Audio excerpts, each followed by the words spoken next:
I'm Lisa Brady. The Senate being equally divided, the Vice President votes in the affirmative, and the motion is agreed to.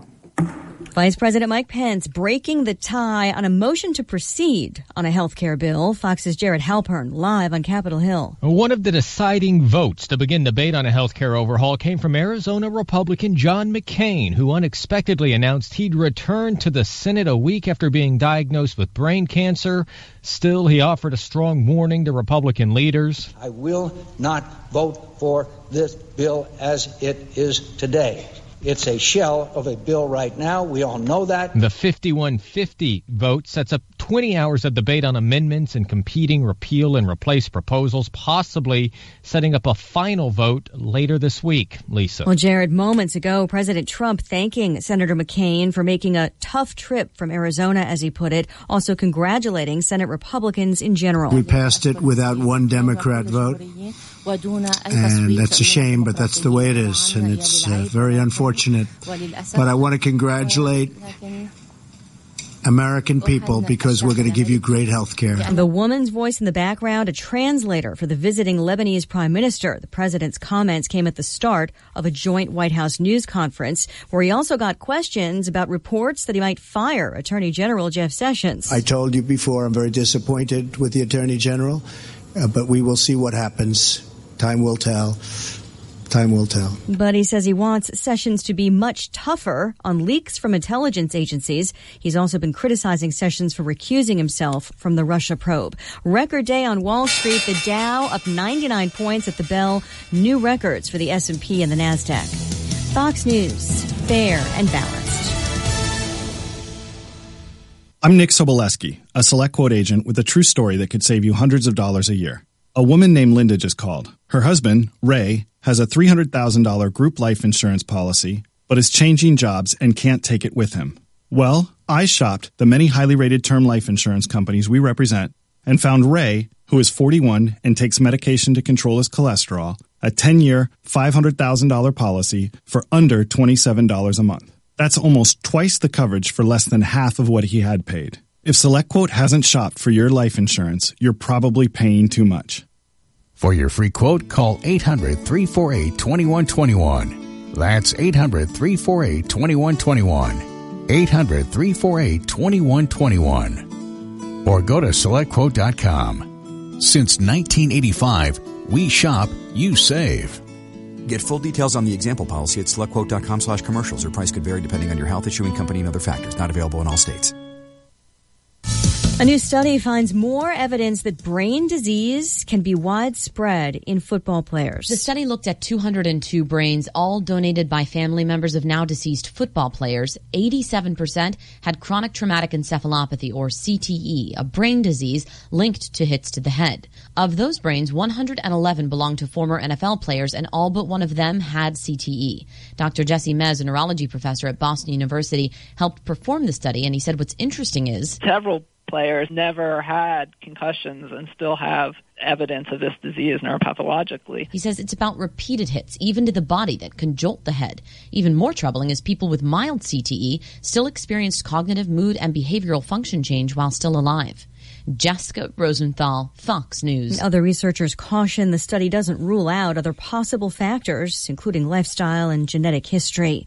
A woman who pleads guilty in her fiancé's drowning death could be out of jail by late December, with time already served. But Orange County DA David Hoovler in New York defends the plea deal, saying he believes justice was done. The plea was conditioned on her waiving her right to appeal and thus bringing closure to the family in these proceedings, and conclusively proves this was a homicide, not an accident. Angelica Graswald pleaded guilty to criminally negligent homicide, the defense insisting she didn't set out to cause Vincent Villafore's death while they were kayaking on New York's Hudson River.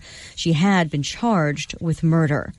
Florida officials now say that the truck driver who's charged in a deadly case of immigrant smuggling in Texas had his commercial license suspended by Florida back in April because he failed to file an updated medical card. That investigation continues. 10 immigrants died in that transporting of illegal aliens case. I'm Lisa Brady, Fox News Radio. I talk into this thing, right? Whoa. talking to this thing. Wow. Who are you? I'm back. Wow. Took a little sabbatical. I know you did. You were working one of the days. Yeah, working one of the days, and then kind of a big deal in my life. I mean, when your brother gets married. Yeah, it's kind of a big deal. Anyway, here's your ESPN Radio 3-day forecast brought to you by Chief Bauer. Trust the experts at Chief Bauer Service Experts to keep you cool all summer long. Call 866-EXPERTS, or you can visit them online at chiefbauer.com. Tonight, clear, low of 63. Wednesday, warmer, high 89. Could get an inch of rain, a low of 73. Thursday, those thunderstorms could continue into the morning. High 80, a low of 64. Right now, sunny, clear, 82. Feels like 86 in Champaign-Urbana.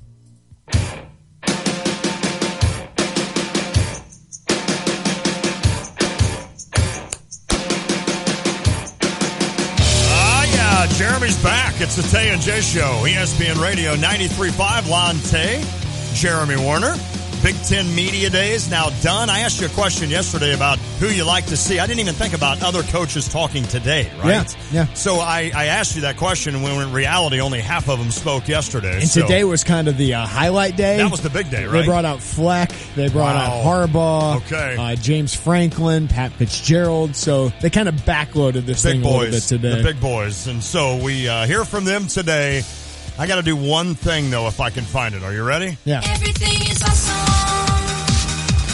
Everything is cool when you're part of it. It's not what you think, Austin. Everything is awesome. Lonte has Wi-Fi in his house. Oh, my gosh! Welcome to 2008. That's Lon. exactly the text you sent me, to which I replied, Netflix by 2020. Hey, that's not a bad goal. No, that's not bad. Yeah, so for the first time ever, now I've used Wi-Fi before. We have it here at SJ Broadcasting. Yes. I've used it at different restaurants, bars, whatever. I've just never had my own Wi-Fi. Well, you do have a phone that has data, right? Yes, so correct. You still have that access in your home. I could still do it, but it might be a while before like if I'm reading IlliniBoard.com. That's not my website, but okay. Oh, what'd I say? Hey, that's Robert's. Hey, that's cool. Oh my gosh. What was, if you can see if I'm reading IlliniInquirer.com, I haven't even read the other website in years. That's funny that I even said that. Robert put some good stuff. Yeah, he does. There. Oh, great guy. Good friend of the show. But if I'm reading one of your articles, it might take, I might punch it and then put it down, put the phone down, go do a couple things, come back, and hey, the article's here. Now, today, I was just like bringing articles up. I'm like, yes. Welcome to this is big news. 21st century. And he said you could probably he said definitely you could do Netflix and your phone at the same time. He's like, I don't know if you got a computer. I'm like, whoa, let's don't get out of hand. Let's take this step by step. Let's don't get out of hand. Lon, you don't need much for a computer, I'm guessing. No, I don't do much on it. The phone is enough. You could get a tablet. I had one and it broke. So maybe I see you as a tablet guy because you could. A little. It's kind of like your newspaper. You can get up St. Louis Today. Not a bad idea. Not a bad idea. So I don't know. Lon's excited today. Well, good. So this is a big day. Almost welcome August to the information age, Lon Tay. 17. Lon has jumped into the 2000s. This century is going to be mine. So being Big Ten Media Days, given the weekend I just had, it kind of just didn't even come across my mind that the Cubs and White Sox were playing this week. Know. Like, we used to just, this used to be the biggest deal when they played each other. But with the White Sox where they're at, it really doesn't mean much to me, though we are defending Crosstown Cup champions. Yes, you are. And we've kind of owned this series a little bit. So, not by much, but still. Yeah, it seems like the White Sox always play decently in this series, but this game going on right now, it's going to maybe turn into some interesting things to watch. John Lackey's just plunking people right now. Carlos Rodon has given up 4 runs, but he's got 11 strikeouts through 4 innings. So baseball. Only 1 out is not a strikeout for him. Unreal. So, we could see history and he might not even win the game. Right? So it's weird. This has been a weird game, but the White Sox now have the bases loaded. It's 4-2, and 2 of the guys were plunked by John Lackey for God knows what reason. Yeah, right. You never know about him. It's just got that feeling, Lon, of this might be the next Cubs-White Sox game where somebody gets punched in the face. That would be cool, wouldn't it? Might not be a bad thing if it is John Lackey. Right. It could help him. Yeah, it might actually help his look a little bit. Aesthetically, that could help him. And, of course, he hits 2 guys and then gets out of the inning. So now he's the one walking off with his chest high. But, yeah, this is going to be an interesting game to develop and watch for the rest of this. Also, some news with the Cardinals. Dexter Fowler goes to the 10-day DL. And one of your top prospects, top hitting prospects, Harrison Bader, has been called up. So you'll get to see a little bit of a look at Harrison Bader, which I don't know as Cardinals fans, where you guys are at right now. I don't either. I don't either. Are you guys in prospect mode now? Are you looking for Flaherty and maybe Luke Weaver? Maybe if Lynn gets dealt, you bring up one of those kids. I'm anxious to see Harrison Bader. This is an outfielder that has steadily climbed through the minor league system, and sometimes you can tell it is weird. Sometimes they rush a prospect. Other times they use a guy back and forth like Sierra. Magnus Sierra has come up a few times. He's hitting like 365. Juan's favorite player. Right. But they keep sending him back down to AA.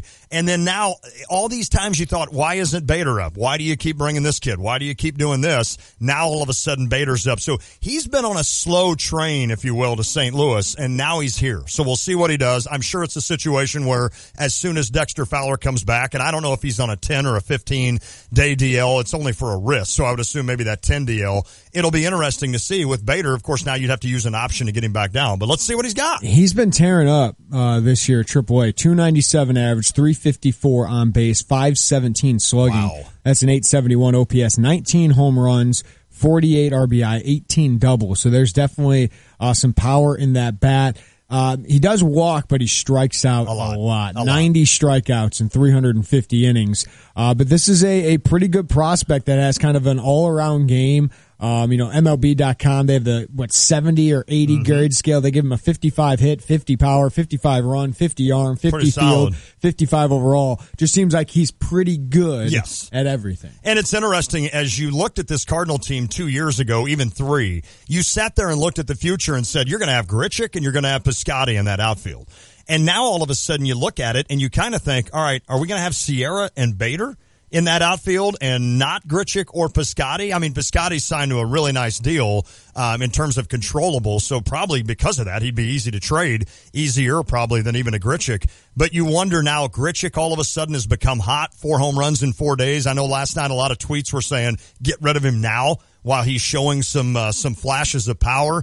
But it'll be interesting. I mean, Fowler, he's not going anywhere. We put out on our Twitter, at Tay and J Show, a poll question of, Cardinals fans, are you fine with selling? Are you ready to sell? I yes voted. or no? I voted on it. What'd you vote? I voted yes. I'm fine. So I'm fine with selling. Are you ready to sell? I don't even know if it's not like a long-term sell. No. I'm not saying sell all these pieces and rebuild from the ground up. Not at all. But it's like, are you okay with selling out this year and saying this isn't our year and let's not try and win games this year, win this division.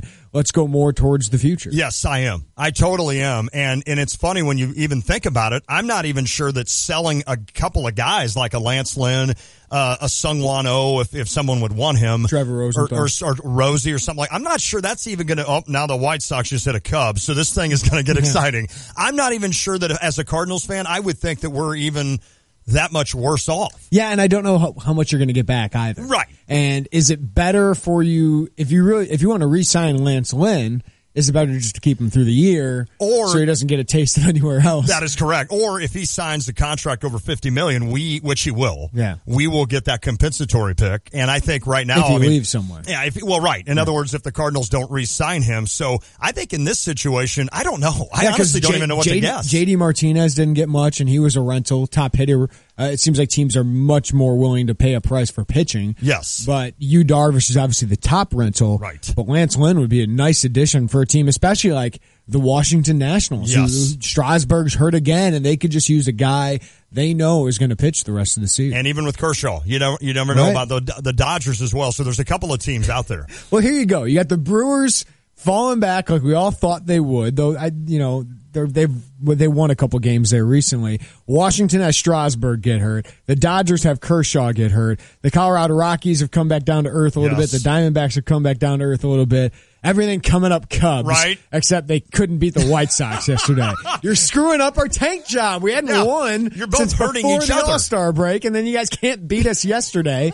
Miguel Gonzalez crushes you. Come on, Cubs. It is funny because we're playing for the second or first overall pick here. Watching that game yesterday, and the White Sox just threw a ball in the center. That was almost a little leaguish. But watching Are we going play-by-play? Yeah, we are. I didn't mean to do that. I thought the guy was going to get third, and then I was going to laugh about it for you, but he didn't. But, it is funny watching that game yesterday. I think we made a comment. It's like, well, this is just hurting the Cubs by losing, and it's just hurting the White Sox by winning. Yes. Like, this isn't doing either one of these teams. Get the sweep. Right. Win the cup, all right? This is the Chicago that I know and have loved most of my life. But obviously, you're right, though. The Cubbies, if they can get things starting to roll a little bit, and with Quintana, I'm not saying that he has fixed that rotation by any means. And of course, Kyle Hendricks is on his way back. At least it's stabilized it for the time being until maybe Theo can make another move, possibly. This may be a big start for John Lackey. Another poll question we put out at Tay and J Show. We put one for Cardinals fans and now for Cubs fans. Which starting pitcher do you want to deal for?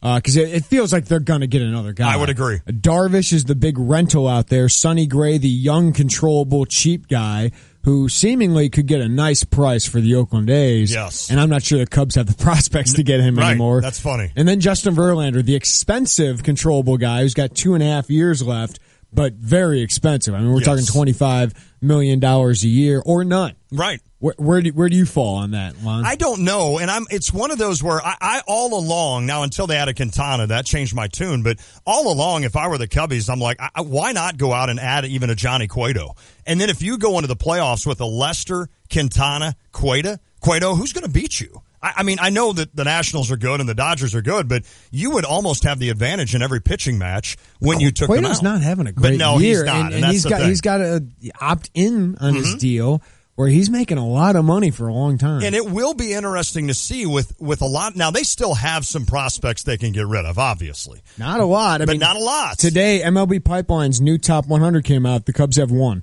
Wow. Heimer Candelario at 93. And if you're Theo, are you a little bit gun shy of getting rid of him? And now all of a sudden you've depleted most everything you have? I mean, Candelario might be an expendable piece because he's a third baseman. True, and you've got Bryant for the next. He's got a pretty dang good one over there. I totally agree. And I'm not sure. I haven't seen enough of him to know if he could play elsewhere. So maybe in that situation you do. But if I'm the Cubs, I mean, honestly, I'm still looking to add another pitcher to this thing and make a run at this because why not? Why not, right? You're still in World Series mode, if you ask me, even though you haven't played like it per se this year. Austin, how would you answer this poll question? Austin Burke, our producer and Cubs fan. Would you go Verlander, Sonny Gray, or Darvish? I would probably rank them Verlander, Darvish, and then Gray, because Gray is just going to cost way too much in prospects with how many years of control he has. I think a rental is the best option, and it feels like he would cost you like Schwarber. Yeah, right? I mean, I don't know how else you could get him unless you're giving up probably one of your major league guys. That's where I think Verlander also makes a lot of sense because it keeps the Cubs within the luxury tax threshold during this off season. So if you take that money, then that limits the amount of prospects you need to give up, and that's why I think he's such a valuable piece. And then you could package him with a Vila, get your backup catcher, get your starting pitcher, and then maybe try for a Joe Smith, a cheap bullpen option from Toronto. Yeah, okay. I think maybe you could, by taking Verlander, actually get a Vila. Yeah, because you just take that big contract, which Detroit's probably want to get rid of, and then give up a couple prospects, and you could get maybe the two big things you need, which is another starting pitcher and the backup catcher or starting catcher with Wilson Contreras. So I think Verlander makes a lot of sense because he is controllable, and though he's not having a great year, he's still a good pitcher. Yes, he is. And you can count on him for 200 innings every year. And then you don't have to go out and spend a 5-year, $120 million contract on a risky guy like you, Darvish. Absolutely. I know that's sexy. I know it's exciting. But if you went into next year with Lester, Quintana, Hendricks, and Verlander. Wow. I mean, you don't need Verlander to be an ace. You don't need him to be a Cy Young guy. If he's what he's doing this year, that's a very valuable piece for 2 years, $50 million or whatever it is. That'd be huge. That's like John Lackey. Yes. It's kind of what you want out of John Lackey. So if those are your expectations, I think that'd be a good move for I agree. Cubs. And I think Lackey has, obviously he's not pitched well this year, but I think he gave you exactly what you needed last year. And that's another what Verlander guy, could do. A Verlander with a ton of playoff experience, World Series experience. Let's don't forget that. Yeah. Now, I've always read, here's what I've read, is that the Tigers would want a lot for Verlander. I don't think they're in getting my one. mind, at this point, wouldn't you just, if you're the Tigers and you're kind of in the mode of let's get rid of some of these contracts, I would think that wouldn't take a lot to get a guy like that. It's just unloading. The only way they wouldn't get rid of him is if they're just they love him too much. Yeah, right, exactly. Like he means too much to that franchise. I mean, he's been the face of that franchise for the past, 10, 12 years. Would agree with that. So that'd be the thing where maybe they wouldn't deal him. But for me, if they're going to rebuild, tear this thing down. Yeah, let's do it. Yeah, I mean, you're seeing free, it now. Free some money up because, man, you got a lot of old, expensive guys on that team. The other thing that comes in that package for the Cubs is your favorite one. Oh, Kate. Yes. Oh, my goodness. I mean, I'll start going to Cubs games on a regular basis Hit if up she's to going to be in Wrigley the crowd. Field would be another attraction there. Oh, my goodness. And just take a guess as to what, where she's tailgating before the game. I doubt she does. Oh, I bet she would. But that'd be Seems like a awesome, cool wouldn't girl. it? Just go to Yaxie's and all of a sudden you walk in and there she sits. You're like, hey, I'm a big fan. And the broadcast because there's already 3 guys who are only focused on the women. Yes. In spaghetti straps, right? So there's going to be one guy's job is boom. Focus on Kate up. You find her and you show her continuously. You just stick that camera on it and the guy's like, okay, I'll fall on the sword for this one. You just tighten up the tripod and it's like a still shot for 9 innings. And whenever we want to take her, we'll take her on camera 6. By the way, MLB Pipeline's new top 100. The White Sox have 8 guys in the top 100. Yohan Moncada 1, Eloy Jimenez 7, Michael Kopech 12, Luis Robert 26. I like Robert. You want to go? Okay. Are we making an editorial decision on the Tay and J Show? He almost sounds French. I think it's actually Robert. I think it is. Oh, without the T in Luis the end. Robert. Got it. Would you rather do that or Robert? No, I like Robert. Okay, Luis Robert, number 26. Blake Rutherford, newly acquired, 45. Ronaldo Lopez, 60. Lucas Giolito, 61. And Dylan Cease, 69. That's got to make you smile. Zach Collins dropped out. He was around 60s before. He's having a rough year. Okay. Carson Fulmer dropped out. He's having a rough year at AAA. So, there's some negatives to it, but obviously they've loaded up that system. And then the Cardinals have 4. Yeah. Alex Reyes drops to 17 due to that injury. Carson Kelly up to 36. He's the second-ranked catcher on that list. Jack Flaherty makes a huge rise. He's having a great year. He's number 53. He's at AAA now, isn't he? And then Luke Weaver, number 61. So I think the Cardinals are going to continue to get more and more guys into this top 100. A lot of those guys are at the A level now. Would agree. As they start to rise, I think you'll start to see that Cardinal system really inflate itself again. And Flaherty and Weaver, that just adds to another position you're so deep at. That is one thing the Cardinals continue to do. They continue to draft at a nice level, and you see these kids kind of work their way up the ranks. And when you read other scouts talk about their system, they still say, hey, the Cardinals aren't going anywhere. Right. I mean, this is still a system that is not, I wouldn't say loaded, but still has a lot of promising guys for the big league club, and maybe we'll see them by next year. I think 2019 is a year the Cardinals could be really good again. And of course, you've seen Reyes this year. You've seen Carson Kelly up now. So it sounds like with Carson Kelly, because they assigned Eric Fryer, it sounds like with Kelly, he's here to stay. Yeah. And I don't mind that. I know that Yachty's still here for through 2020. How much else Carson Kelly can do at AAA? I agree. So even if he's only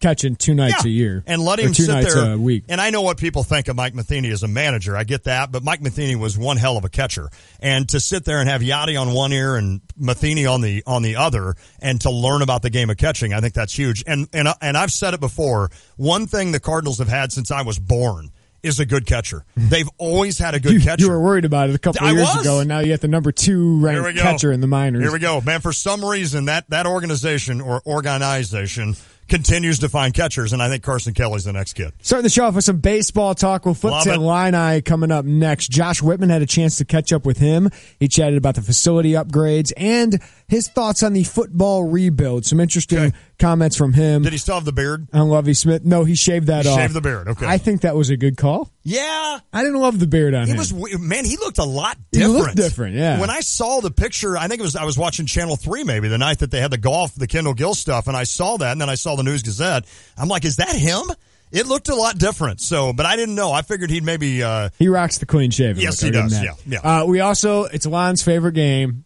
We do it twice a year. Every time there's Big Ten Media Days for football and basketball, it is name that Big Ten coach. Oh, all 500 of them. So we will play clips of the 13 coaches other than Lovie Smith. Okay, that's fair enough. We will play clips. They all have some kind of context that should help Lon. A lot of times that helps me. Identify the coaches by their voice.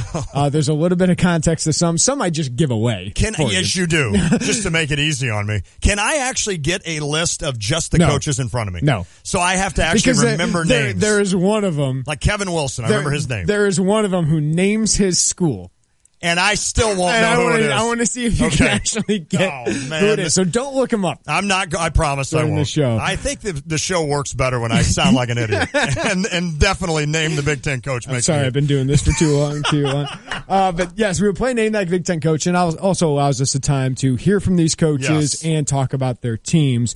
We'll also talk a little bit about Lovie Smith. Didn't get very high of a ranking in a certain rankings today. We'll talk about. Okay. And then Scott Burgess, PrepHoopsIllinois.com, will join us at 5:25. Talk about the latest with some in-state basketball prospects, including Taylor Horton-Tucker, added a big Michigan State offer. Ayo Dosunmu, who's continues to be a top prospect for the Illini. Tim Finke struggling. Right. What's this mean for his recruitment? And then we'll talk about a couple big men, Tamel Pearson and George Condit. And then we'll end today's show with Tay's Take, brought to you by DP Delonte. We'll answer any of your random questions. You can tweet me at JWarnerScout, or you can text us at 217-359-2255. We have Austin Berkland on updates today, Maddie Bunton, Harry Black, and David Morrow. Am I missing anybody? I don't think so. Saw Jacob Diaz was up at Big Ten Media Days yesterday. I heard him. Yeah, in the interview that we had with Lovie Smith, we heard you, and we also heard Jacob. Yeah. So it was good to hear. Good to hear our intern up there making some noise. If you want to weigh in, 359-2255. That's the Jupiters of the Crossing phone line. That's 217-359-2255. You can also use that number to text the Chief Bauer text line. Follow us on Facebook and Twitter. Just search Tay and J Show. You can follow the app and listen to us anywhere in the world on your smartphone. Just download WSJK. Get our podcast at ESPNCU.com or find us on iTunes. That's all powered by GTPS Insurance. And you can watch us live yes, you can. on YouTube. My shoulder hurts, or I do the... I was just going to say, where's the arrow? I had a bit of an incident Saturday, so my whole right side of my body's beat up. Are you going to tell me about this? Well, I told the listeners yesterday. Okay. You want it on or off the air? You can do it off the air. I'll do it off the air. You still have to get a look at my cankle. So search Tay and J Show to find us on YouTube. Hey, and by the way, if the Cardinals and if the Cubs and Sox do brawl, I will definitely call play-by-play of the brawl, okay. Except I won't know who the White Sox are. That is worth it. Yes. You can do the play-by-play of the brawl. And I'll be like, this guy, and then you'll interject with blah, blah, blah, just punched John Lackey. So we'll do that. If it comes to that, that's definitely what you'll hear here. We'll listen to Josh Whitman next. It is the Tay and J Show.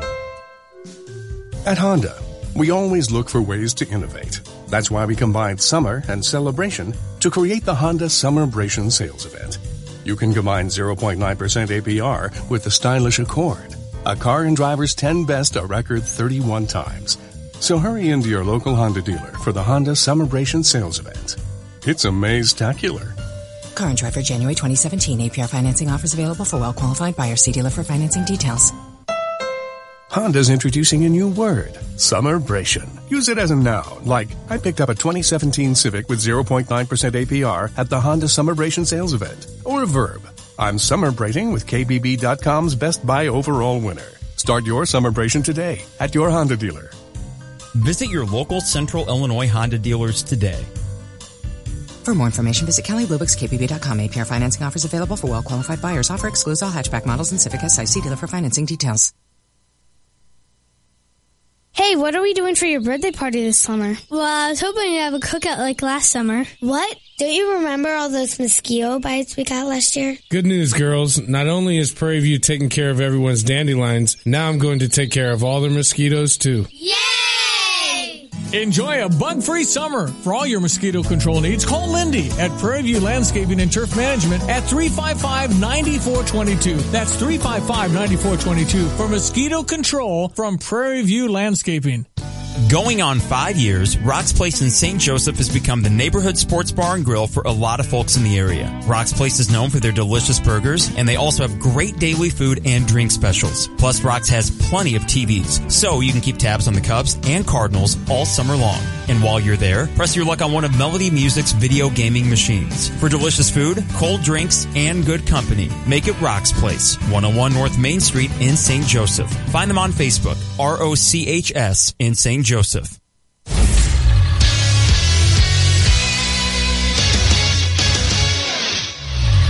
Hello, I'm Austin Berkland with the 3:30 Sports Center update presented by State Farm agent John Kaywood. Life insurance is one of those subjects that make people want to change the subject rather than admit they probably don't have enough. Find out how the benefits of life insurance can live on for your family. Yesterday was Big Ten Media Day, and Lovey took the stage to chat about some of the overarching issues about the program. Coach Smith is expecting Dudek to be back 100%. Last year, as I talked, Mike Dudek was not a part of the plans. Mike has had a chance to rehab. He's 100%. We'll watch what he does a little bit in practice, but he's good to go. Should give us another big boost on the offensive side of the ball. Last night, the St. Louis Cardinals took on the 58-43 Colorado Rockies from Busch, and they won 8-2. Grichuk, Jose Martinez, and Tommy Pham all homered in the game. Just dominated them. Pitching was fantastic from Mike Leake, the starter. Leake threw 7 innings of 4-hit ball and 6 strikeouts with 0 walks. The Cards and Rocks play again tonight, and it's the guy who was selected right after Chris Bryant, John Gray, for Colorado, taking on the Cardinal trade piece, Lance Lynn. Dexter Fowler is headed to the DL, and Harrison Bader is coming up for the Cardinals. We all know it's the Crosstown Cup. Feel the energy. The White Sox took Game 1, 3-1. The two teams are playing this afternoon, and the score of that one, is it still 4-3? It's still, is it 4-3? 4-2. Oh, 4-2. 4-2, but the Sox have second and third, nobody out. Lackey just got pulled. Rodon out of the game, 11 strikeouts in 4 innings. My And goodness. Chris Bryant was ejected for calling balls and strikes. Yeah, arguing First one balls of and his strikes. career. Okay. Thought he was a scout. Yeah. And Derrick Rose signed a $2.1 million deal with the Cavs, and Kyrie Irving unfollowed LeBron James on Instagram. Oh, no! That, my friends, is the update. How could you? What in the world? So I was out with a bunch of guys from Scout the other day. Okay. Sunday night, and there's a bunch of guys that cover Ohio State, and a lot of them are from Cleveland, root for the Cleveland teams. Yeah. I'm like, why are the Cavs having such issues? Why are they imploding right now? Yeah, you guys just went to your third straight NBA Finals. Right. You lost to maybe one of the greatest assembled teams Without we've a ever doubt. seen, and they're all imploding on themselves. It's got to start from the top with Gilbert. Yes. And then, for whatever reason, LeBron and Kyrie don't get along because Kyrie wants to be the man. Dude, you're playing with one of the greatest players of all time who's helped you get a championship. Yes, you were a big part of that. Everyone acknowledges that. No doubt. He's not going to win a title by himself. No, the egos can get into a lot. You and I laugh about this, like even doing this job, we have a small ego. Yeah. The egos of these guys are ridiculous. But isn't it amazing that Kyrie Irving, like, you have been to 3 straight finals. Like, the Cavs have been to 3 straight finals. Kyrie is considered a top 10, 12 player in the league, even if he is the number 2 on that team. And a lot of people associate the win you had in the finals to you. Yes. Both of you. It's the both of you. You can't. Well, sure. You wouldn't accomplish it without either of you. No. Right? The Warriors don't have these issues. Right? Do you think these guys sit around and all you got to do, come back together. You know what's going to happen? You're going to go to another NBA Finals. Exactly. And then LeBron will probably leave, and then Kyrie ask for your trade, and you're both gone. Yep. And then move on with your lives. But why screw this up for another year when you're going to get to another NBA Finals, and you never know what can happen when you do? I have no idea. Now, you and I joke all the time about just joking that we hate each other. And just see if anybody out there would like jump onto that. Maybe these guys just were sitting there having some beer one night and they're like, here's what we'll do. Have some fun in your life? Yeah, we'll just like throw this out there. I'll unfollow you on Instagram and it'll go crazy. And can then you all imagine of a a sudden San Antonio Spur or Golden State Warrior doing that? No, not at all. Not at all. Well, it'll be interesting to watch. And of course, Derrick Rose signs with the Cavs. Let me ask you one NBA and then we'll move on to Josh Whitman. If Kyrie leaves, how will that mesh with a guy like LeBron James, you think? I think Rose will be fine. I mean, he was good with the rest of those guys. Derek still thinks he's one of the best players in the league. Right. He's not. The quicker he stops thinking. I mean, he's not even better. one of the best point guards in the league. No, he's not at all. Probably not a top half point guard. And I'm probably being generous by saying that. I agree. I mean, efficiency-wise, he just has not been good over the last couple years. He's not the same player after those injuries, sadly. I don't mind it for the Cavs, but if you're expecting him to replace Kyrie Irving, the thing, you're not getting anything equal value in return for Kyrie Irving. No, totally agree. And you're not trading him for some young superstar. Without a doubt. And Altman, who just got named the GM, I don't even know his first name. Yeah, I guess he was a grad assistant with SIU Carbondale. Nice. And I was going to look that up today so that I could, but once again, I don't do any research for the Tay and J Show, but I read that and I'm like, well, that's pretty stinking cool. Yeah. So there you go. Some Salukis making the move up the ladder in the NBA. So Josh Whitman was at Big Ten Media Days yesterday, and part of the reason probably is he wanted to get out the message of the facility upgrades that they have settled on. I'm sure you and Carp talked about this. The $79.2 million facility that they're doing. They have changed this, of course. We've talked about it in the past. Josh Whitman let us know about a month ago, but now they've shown the plans of what they are, and it's a standalone center connected to Irwin Indoor Football Facility. Okay. So where the grass fields are right west or east of Memorial Stadium, there will be a big field there. There will be a couple practice fields, and then there will be the big performance center, which will include locker rooms, weight rooms, coaches' offices. But this is now going to be a 2-building, 2-phase project as opposed to renovating the east and south sides and putting the football facility under it. And Josh Whitman talked a little bit about the football facilities, and I asked him why he changed it to this plan. And my first car was a 1985 Nissan Stanza, and that's kind of what we're driving right now with our facilities. And so we're going to try and take a significant upgrade, and we think it'll make a big difference for our program. What was the wow factor when you played? Well, it was a different time then, though. It was a different time. The wow factor for me was the University of Illinois. It was Memorial Stadium. It was the great tradition that we have.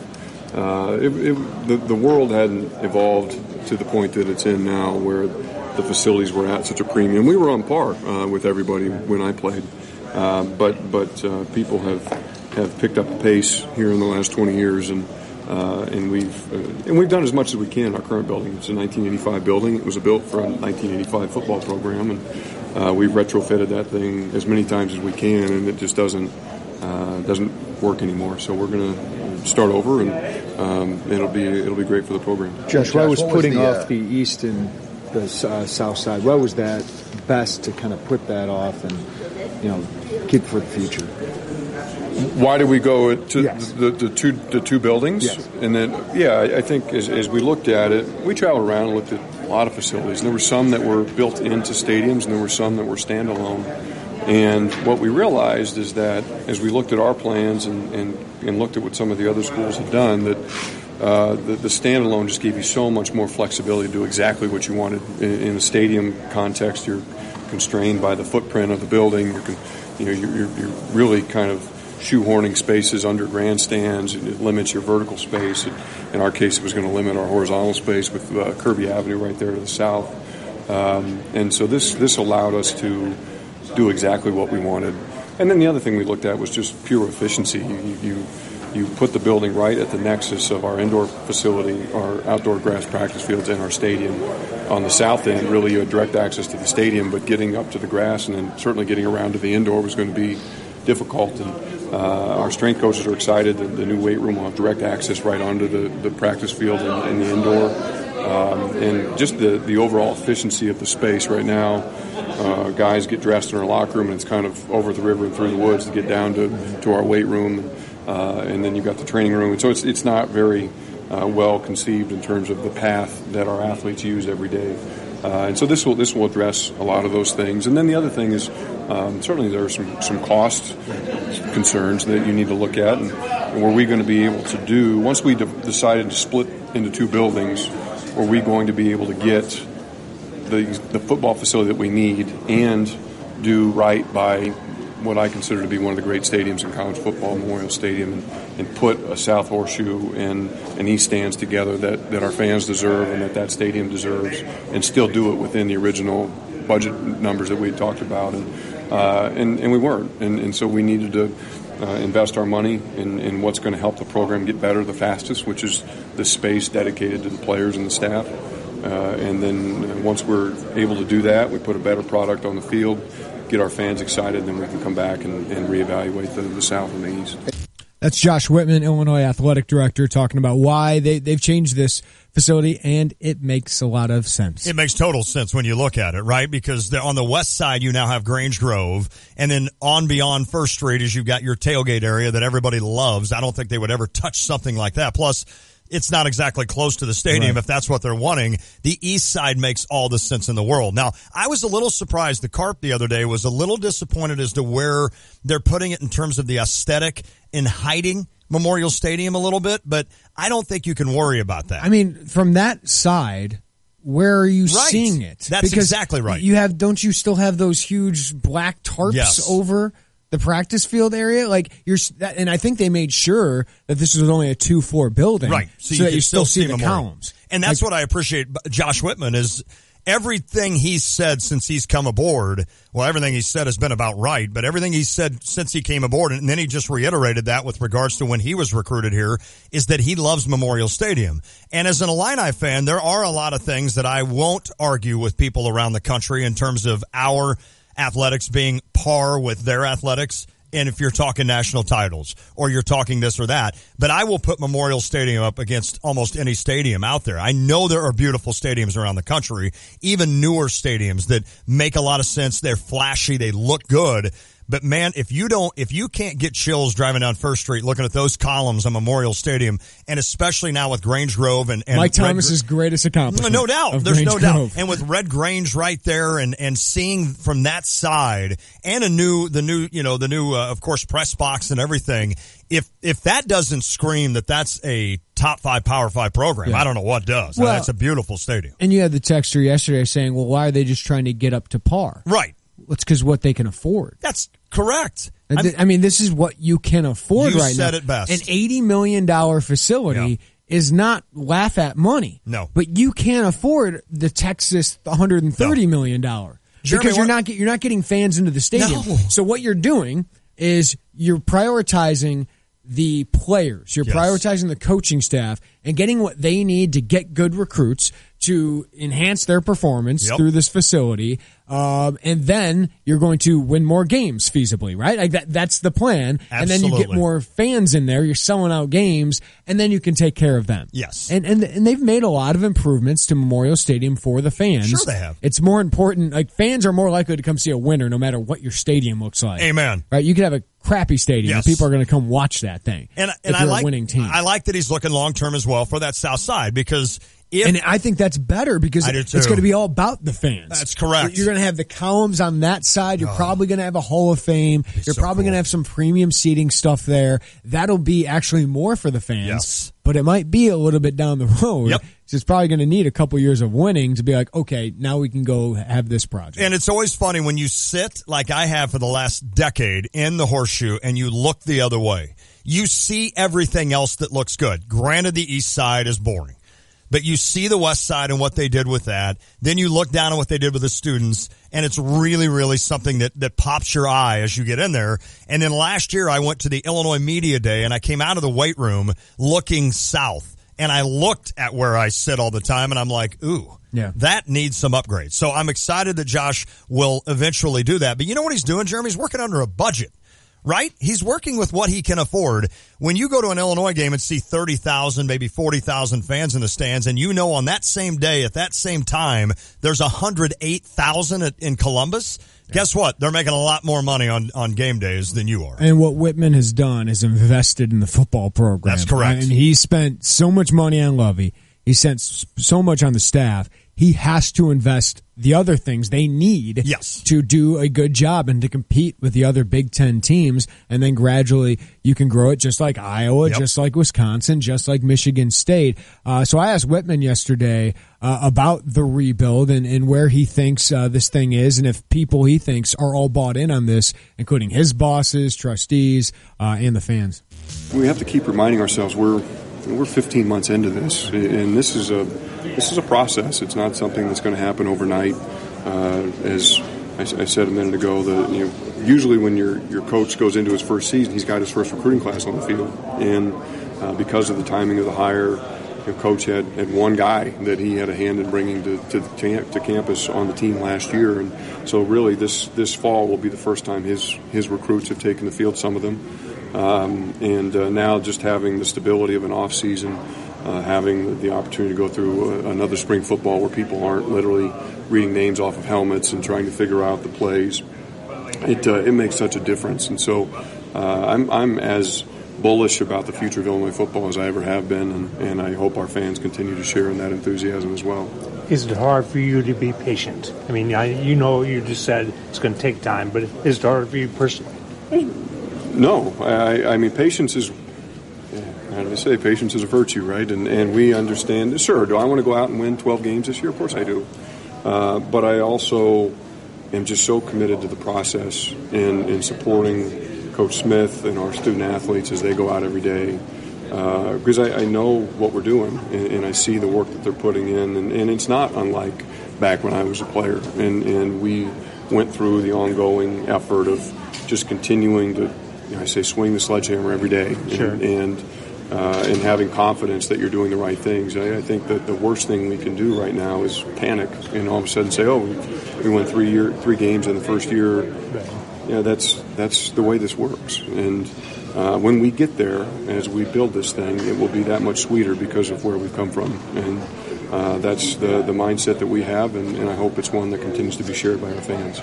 That's Illinois AD Josh Whitman. Because we live in a society now, it seems like, and I think social media brings this up. You and I talked about this off the air one day, that I think it just makes us a more pessimistic society, that you can just kind of tweet out or say whatever that's kind of like something you wouldn't say to me in person. And I don't mean personally about me, but like about Illinois, about the Cardinals, about whatever. Right.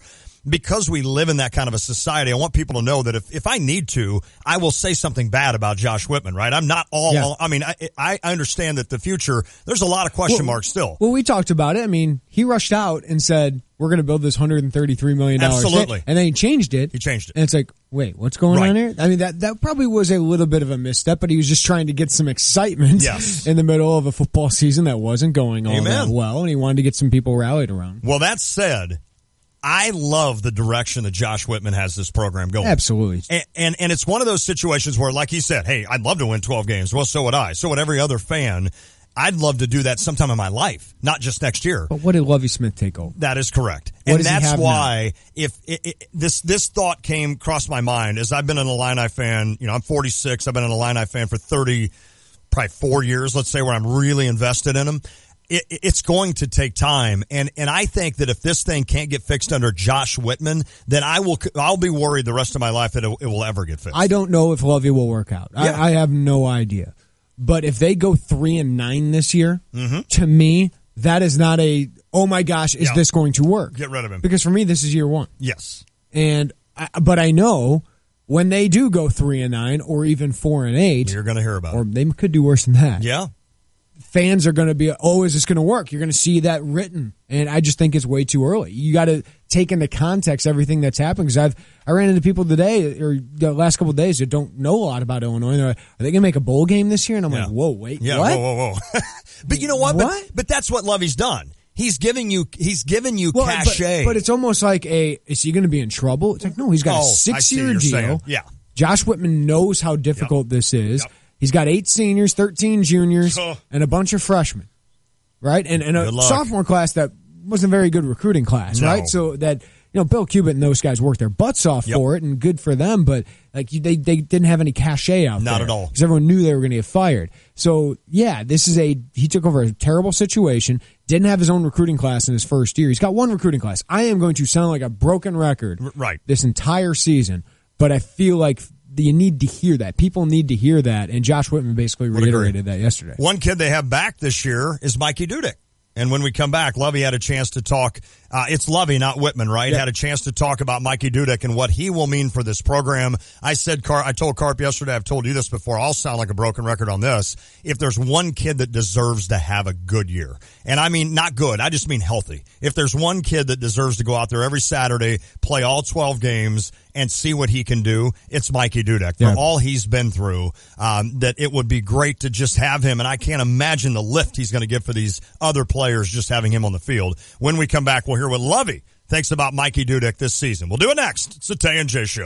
You already know Houlihan's Restaurant and Bar at the iHotel is a great restaurant, but don't forget about the bar. Fantastic drink specials and mouth-watering menu items from snacks to full meals. A nice selection of draft, craft, and domestic beers, and just about any cocktail you can imagine. Watch a game with multiple flat screens on all sides of the bar, or grab some tables and make it a party. Drink specials daily, plus Houlihan's is now serving a delicious hot breakfast 7 days a week. Houlihan's at the iHotel. Check them out at the corner of 1st Street and St. Mary's Road, just south of the State Farm Center. Law enforcement official of the month is Pete Melankovic. I remember the day my daughter came home from kindergarten and said, "What's wrong with the police? Why are the police turning into bad guys?" I asked her why she thought that. She said everyone at school was talking about it. And I remember sitting down and lecturing her like, that is not true. The police are not the enemy. That's not what is happening. I felt like the calling right there, lead by example and show her, I'm going to go be a police officer. I mean, do you think the environment has improved as far as police are bad, they're the cause of everything? That's getting better, isn't it? I would say so. Doing everyday stops or getting out there and walking campus and interacting with the individuals there. I never received any firsthand negative feedback or responses. And from what I see, kind of in the country, it seems to have toned down a little bit. Yeah. It's going to take a lot of work. I'm not being unrealistic with that. But I mean, we believe in the community. Well, we need the community to believe back in us. Brought to you by F.E. Moran. Call 877-FE Moran or online at FEMoranSecurity.com. Hey, it's me, your old AC. We need to talk, man. I am out of hair. Trust me, it's not going to get much better. I need to be replaced. Call the experts and get a new air conditioner that will save up to 50% on energy bills. Go ahead, do it. I'll be right here. Whew. At Chief Bauer Service Experts, save up to $3,100 on a new home comfort system. Call 866-EXPERTS or visit chiefbauer.com. For expert service guaranteed. Call 866-EXPERTS. Guidance, trust, protection, service. It's the mantra of GTPS Insurance. When you work with GTPS, you'll never have to call an 800 number in a different state. You deal with people who live and work in our community and know it's important to your business. GTPS is your local source for business insurance, property, general liability, workers' compensation, and group health insurance, and they'll work with you to formulate the best package for the needs of you and your business. Contact a GTPS insurance agent today at 359-9000 or visit online at gtpsinsurance.com. The Urbana Park District presents Neighborhood Nights all summer long through August 9th. Please join us this Wednesday night, July 26th. We'll be at Larson Park, and jump, blues, and swing music is on the menu from Bruiser and the Virtues from 6:30 to 8 p.m. And we want to thank our sponsors, Stevie J Broadcasting, Shambana Moms, First Federal, the Urbana Parks Foundation, and CUMTD. For details on this program and other Urbana Park District activities, go to urbanaparks.org. Diane Ducey here to tell you about Mobile Meter. When I'm playing taxi to my kiddos, I no longer have to worry about parking tickets and loose change. I downloaded the Mobile Meter app to ease my parking frustrations. You should download the Mobile Meter app today. It's available on iTunes, on your phone app store, or at mobilemeter.us. Coach Mike Ditka is not just talking sports. What will he say next? Hear him here Monday and Friday mornings from 7:30 to 8 with Brother Johnny and me, Stevie J, on ESPN Radio 93.5.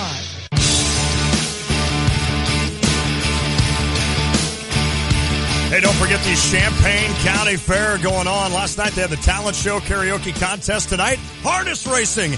And Jeremy, bigger news. It's bracelet day. Nice. $25 gets you a bracelet that you can go on any ride you want. Can we do that, or does it have to be a kid? What was your go-to fair ride? I love the Scrambler. Ooh. I love the Scrambler. Is that the one where it circles and gets like out? You're going right at the person and you just miss them. But normally on a fair, it's hot out, so that would give you a little wind going by you, We had one at the Will County Fair, which we lived at in 1 week in August because it was in Piatone. Of all places in Will County, it's got these great in your home. It's in Piatone. So they had this thing called the G-Whiz. Okay. Never heard of that. It just kind of goes up in a circle and around and goes the other side and stuff. Oh. I rode that 1 week 28 times, I believe. Your vertigo was probably like, whoa, whoa. I had a long run on the G-Whiz. See, that's awesome. The Himalaya was one I liked as well. Now, I'm not a fair guy now, but I think everybody, especially young kids, should experience the fair. Best part might be the bingo tent. Oh, besides the beer tent. Yeah, well, right. When you get to a certain age, the beer tent takes My grandma over. would just spend a week at the bingo tent. I love it. She gives like $10 and maybe we'd win. Boom. I like it. All right, we're talking Illinois football. Heard from Josh Whitman. Yeah, well, you'll hear from Ovi Smith on Mike Dudek here in a second, but we had one texter text in. If they go 3-9 in the same fashion they did last year without increased competitiveness, then this year is a step backward. I agree. You can't see that kind of offense again. Right. You got to see some improvement offensively where it's a little bit more exciting.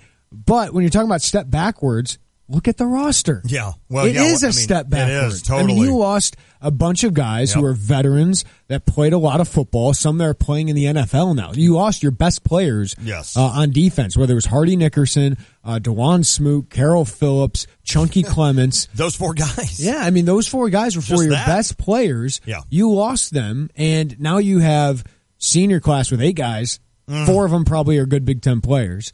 A junior class with 13 guys. Half of them are probably real Big Ten players. Right. A sophomore class that you hope is better. You're just outgunned. Yeah. You're outgunned. Now, I'm every excited week. about the freshman class, but they're freshmen. Right. They don't have the strength yet, right? And if the Chase Crouch goes down, then that changes your entire perception. So I agree. Even Lovey said it yesterday. We want to see marked improvement. Got it. And I think offensively, you need to see that kind of improvement. The offensive line needs to be better. Yeah. The receivers have to be much better. Chase Crouch needs to add some energy, different excitement to that offense.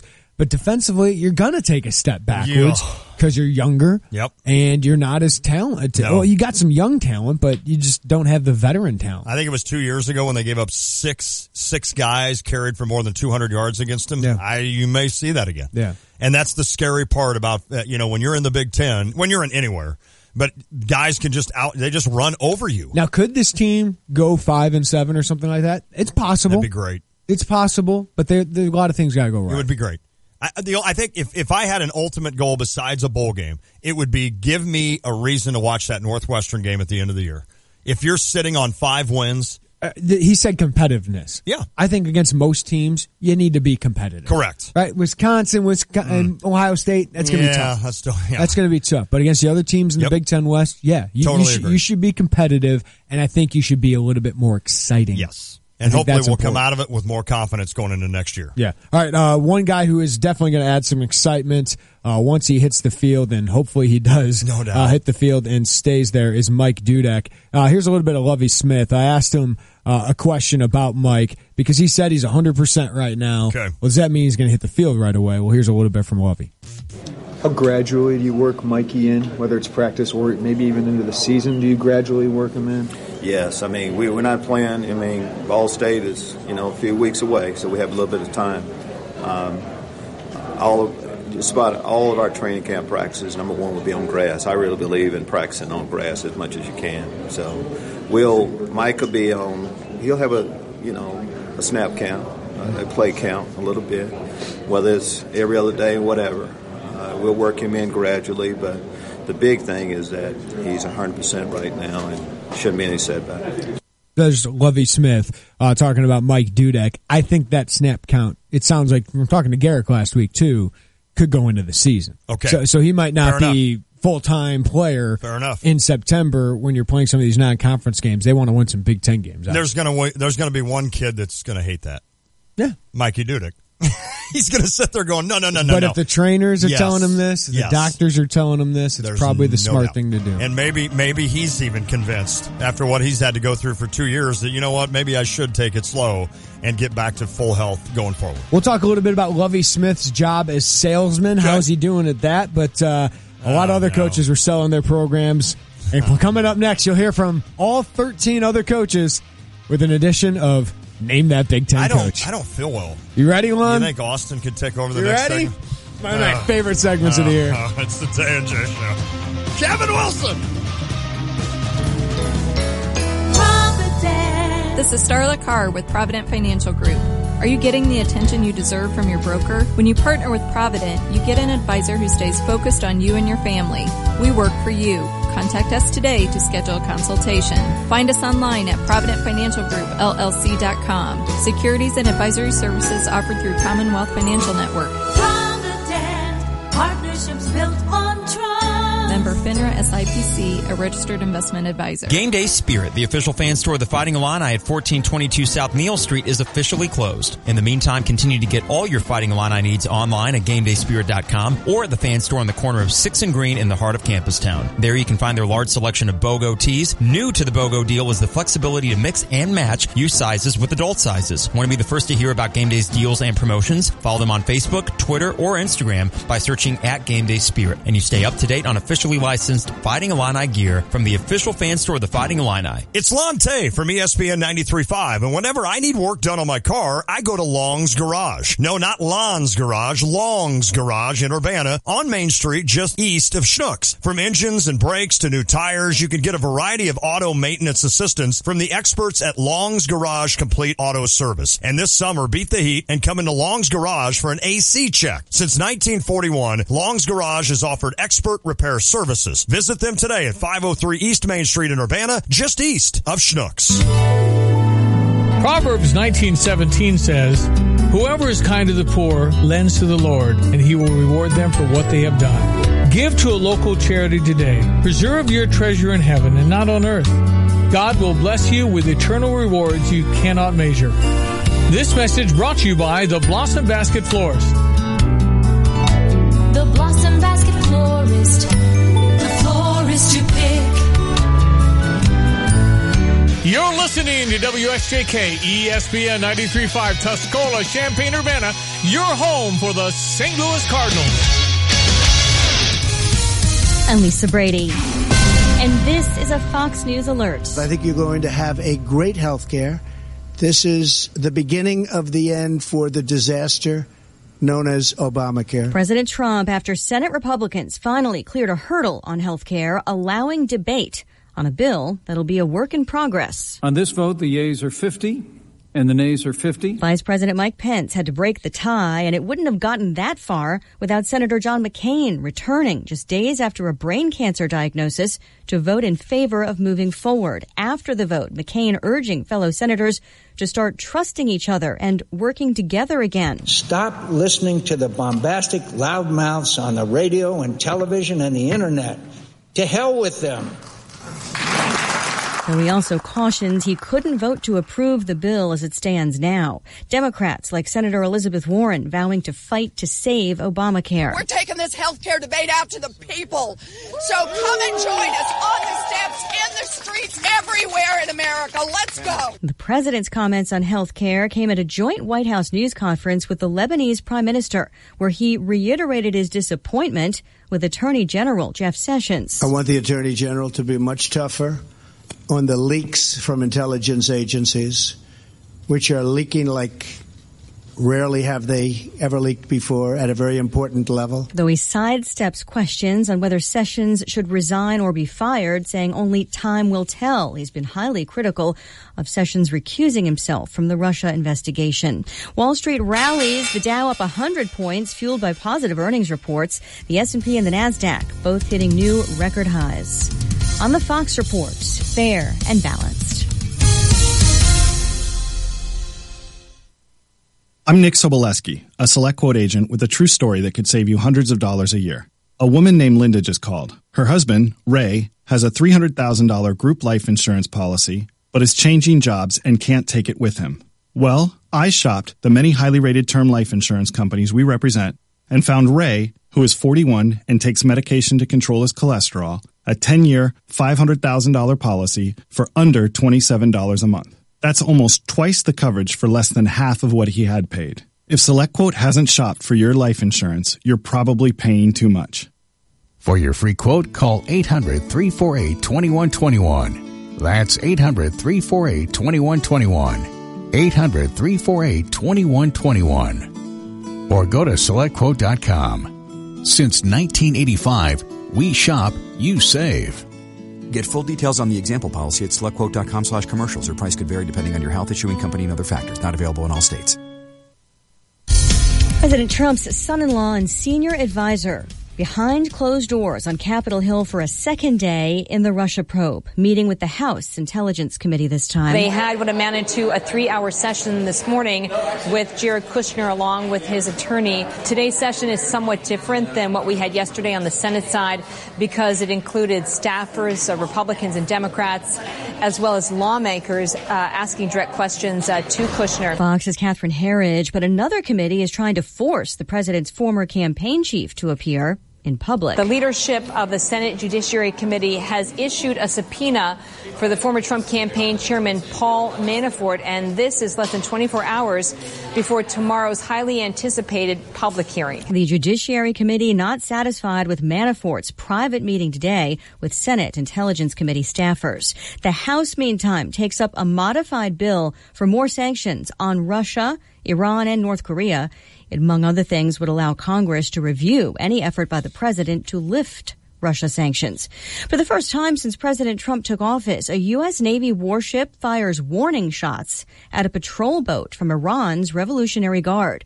It came within 150 yards, risking a collision. This Iranian vessel ignored repeated radio calls from USS Thunderbolt, which also launched flares and sounded the danger signal. 5 short blasts from the ship's whistle to warn the fast-approaching Iranian gunboat.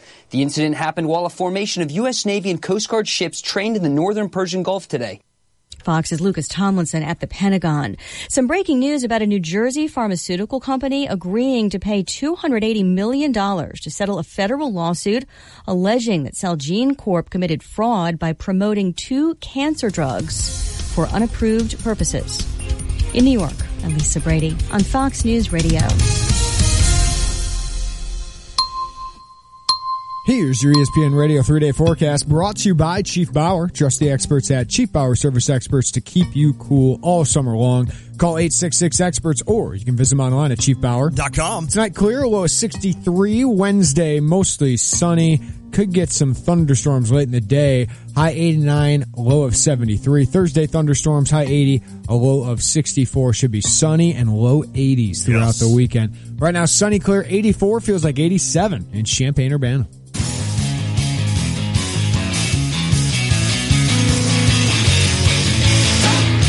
And for the first time all year, I have to mow. Yeah. Like I'm 2 days past. I'm to the point now where I'm wondering if my neighbors are looking over going, oh no, I knew that guy would be a problem. Yeah, the busy weekend I had, I was worried my neighbor who mows like 3 times a week would mow hers, and she hasn't. So I don't look as bad, but yeah, it needs it for once. It does, because both of my neighbors to the west both mowed, and then of course it's a road. And so I looked across the landscape today, and I'm like, wow, that yard and that yard look really good, and mine doesn't look very good. So tonight, the mowing gets done. It's a big game when you're in a neighborhood like that. It is. Like, mowing again? Making me look bad. Oh, yeah, you wake up on like a Saturday morning because you were out a little late on a Friday, and you hear like multiple mowers move, and you're like, oh man, those guys are That means I got to do it. Yeah. Not only do I have to do it, but those people woke up at like 6 feeling good, and they're ready to attack the world, and I just want to sleep. Sometimes, Lon, we have shows where we're like, man, we could probably win an award for that. Yeah, right? We should just send not this one. We should just send it in this segment. No. Because it's probably my favorite segment. But just so everybody out there understands this, while Fox News was running, I was going through the Big Ten coaches in my head. Yeah. Just trying to remember who all is the coach. I think you had 4. And I said, and that Nebraska dude, that coach of Nebraska. And that guy at Nebraska. And then I'm like, I can't even remember Wisconsin's coach's name. All right, can you cue up the game show music for me? Man, do I really have to do this? Yep. Every year. It's time for Name That Big Ten Coach. The early quiz show where we play a clip from all 13 other Big Ten coaches other than the Illinois coach, and Lon tries to correctly guess them right. I think the record is 4. I will give you 2 lifelines. Okay. Where you can ask a friend. Okay. For Harry and Austin. Okay. Okay? So you get a lifeline for those 2. I'm trying to think. How many, what's the over-under of how many Lon gets? 6.5? Oh, that's way high. Lower than that? Yeah. 5.5? Yeah. I'm going to say 5. All right. I think 4 is my record. So I'll set it at 5.5. Okay. And are you going over or under that I'm one? going under. Okay. And I'm not going to on purpose go under this. Okay. If I know it, I'm going to say it. You can get rid of this music because you got to hear the coaches. Okay, here we go. Coach number 1. I'm giving you this one. Oh, okay. Don't put the pressure on me like that. If you can't get this one on, You got issues. Okay. One of the challenges we face, again, at Minnesota is cultural sustainability. That is our player's third head coach in 3 years. That's very challenging. See, this is the for one I young wouldn't people. want you to give. We look forward to bringing that cultural sustainability over a period of time. We look forward to developing our players to an elite level, academically, athletically, socially, and spiritually on a daily basis, and just keep changing our best and rowing the boat every single day. Ladies So you got and gentlemen, you got row the boat, you got spiritually, you got all of it in there. please welcome PJ Fluck to the There main you stage. go. All Good right, job. all right. 1 for 1. One is 1 for 1. All right, here we go. All right. Coach number 2. This one's a little tough. Okay. Again, mentioned 2016. It wasn't fun. I've been asked a lot about it. It was awful. But we've moved on. It's behind us, and we're a lot better football team today because of what we went through a year ago. We went through a lot of adversity, a lot of tough times, a lot of challenges. It brought our football team closer together. And what we did is push the reset button in December when the season was over. We are a very committed football team right now, a highly invested football team right now, and again, a very close football team right now. And we're all very excited about starting training camp here at the end of the week. Is that D'Antonio? No, that's not a bad guess No, for it's the context there. It is not D'Antonio. It is Rutgers coach. Oh, I don't know him. Chris Ash. Chris Ash. Okay. Former defense coordinator at Ohio State, went 2-10 overall. Okay. 0-9 in the Big Ten. Of course, they lost. Yes. To the Illinois. Fighting Illini. That had All a right. quarterback who couldn't throw. Dang it. It's funny because that kid sounded young. Yeah. But It I'm like, sounds that a little bit like sounds- D'Antonio. It does, but Yeah. I'm like, he sounds younger than D'Antonio, but it kind of sounds like him, and with the context, I thought that was him. Yeah. Okay. I tricked you a little bit on that You one. did, That was, you that did. was a That tough was- one. okay. All right, All here's number 3. Name that Big Ten coach. Well, I think we do want to play an exciting brand of football. We do want to have some fun with it and try to score points. I think when we look at our team right now, we're going to have to adjust to the personnel we have. As you said, probably for us right now, our running backs are our strength, and our tight ends are right behind them. So with the nucleus of running backs we have, which I believe we have 3 to 5 guys that can play for us and play at a very good level, we've got to find ways to get the balls in their hand. I'm going to go Kirk Ferentz. That is incorrect. No. You are 1 for 3. Oh, man. That was guy who likes to run an exciting offense. Did it at his last stop. He's now at a new program. Purdue coach Jeff Brom. Oh, I wasn't even thinking about Jeff Brom. I think I still had Daryl Hazel as the Purdue coach. I'm not going to lie to you. I probably would have guessed Daryl Hazel later in this thing. Okay. Dang it. Number 4. Okay.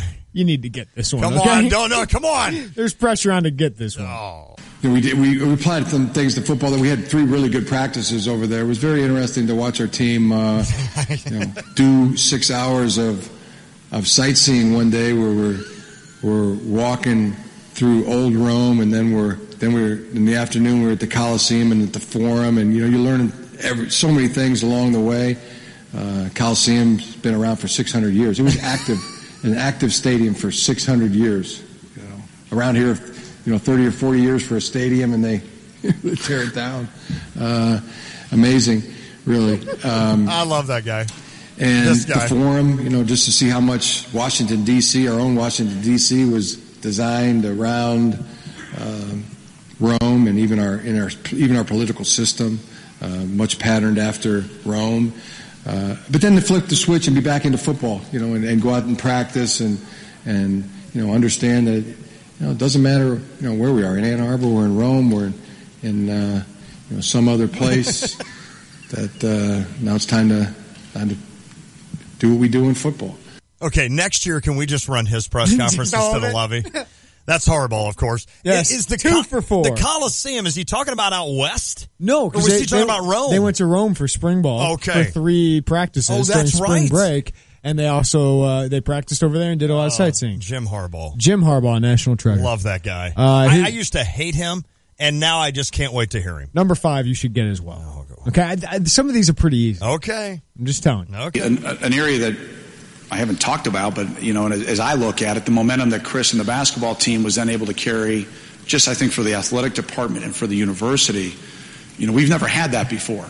And now to be able to, I think, continue that momentum, it just seemed like we had great things going in football, and then it kind of, slowed down a little bit until maybe we got to the spring sports and, Kelly's amazing runs or Claire's amazing runs with tennis and Kelly and Claire, and lacrosse and things of that nature. So I think it's a really special time to be on our campus when you've got, you're kind of men's basketball and football, I think, in a really good place. It really makes things exciting. So I think our guys are so close with the basketball players, and to see that, I think that all those things are real positives. That's cute.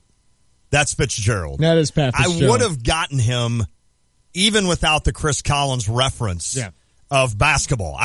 He would have been one I would have gotten. So now you've given me the Fleck and the Fitzgerald. Yeah, the Fleck and Fitz. You've made it like no-brainer ones. Okay, but I'm 3 for 5. There you go. You're above 500 now. That's good. Here we go. Obviously, that Northwestern program that athletic department doing pretty well. Bring on that Nebraska coach that I can't even think of his name. All right, number 6, and name that Big Ten coach. We had some good moments last fall. Like every year, you graduate some outstanding players, outstanding seniors. Last year's no exception. But at the same time, we have good players coming back and some guys that we think are really good prospects as well. So kind of eager to get there. Like every year, you have areas of strength, returning areas where you're not experienced and you're trying to measure up your team a little bit, and that's certainly, as we get started next week, something we're really anxious to tune in on. I think if you just look at our team in a nutshell, our inexperience is really on the perimeter, both offensively and defensively, including the quarterback position. I looked in at Austin and Harry, and they looked like two people I would not use a lifeline on. Okay. They did not look like they had any kind of confidence in this selection. This coach does not sound like someone I've heard a lot from. Mm-hmm. I'm going to go DJ Durkin at Maryland. That is incorrect. Dang it! It's actually the person you probably heard more than any. Who? Kirk Ferentz. Was it really? That was Kirk Ferentz. Oh, you got to be kidding me. He said nothing. It's the same thing every year from Iowa. What? That's a great point. That's a great point. Like every year, we lose some guys and got to replace them, and we're going to finish with 6 to 9 wins. Dang and it. Make a bowl game, and that's what they do. My goal 1 year is to get Kirk Ferentz. 3 for 6. Okay, guys, pick he it up. He is the longest tenured Power 5 coach. That's unreal. Good for him. Yeah. He's got that long contract. I always say Big 5 instead of Power 5. Whatever. Not sure why I do that. Number 7, and name that coach. Juan hitting 500 right now. Here we go. You are on pace to go over. Okay. So, all right. Here's coach number 7. I am very, very interested in this team, this 2017 team.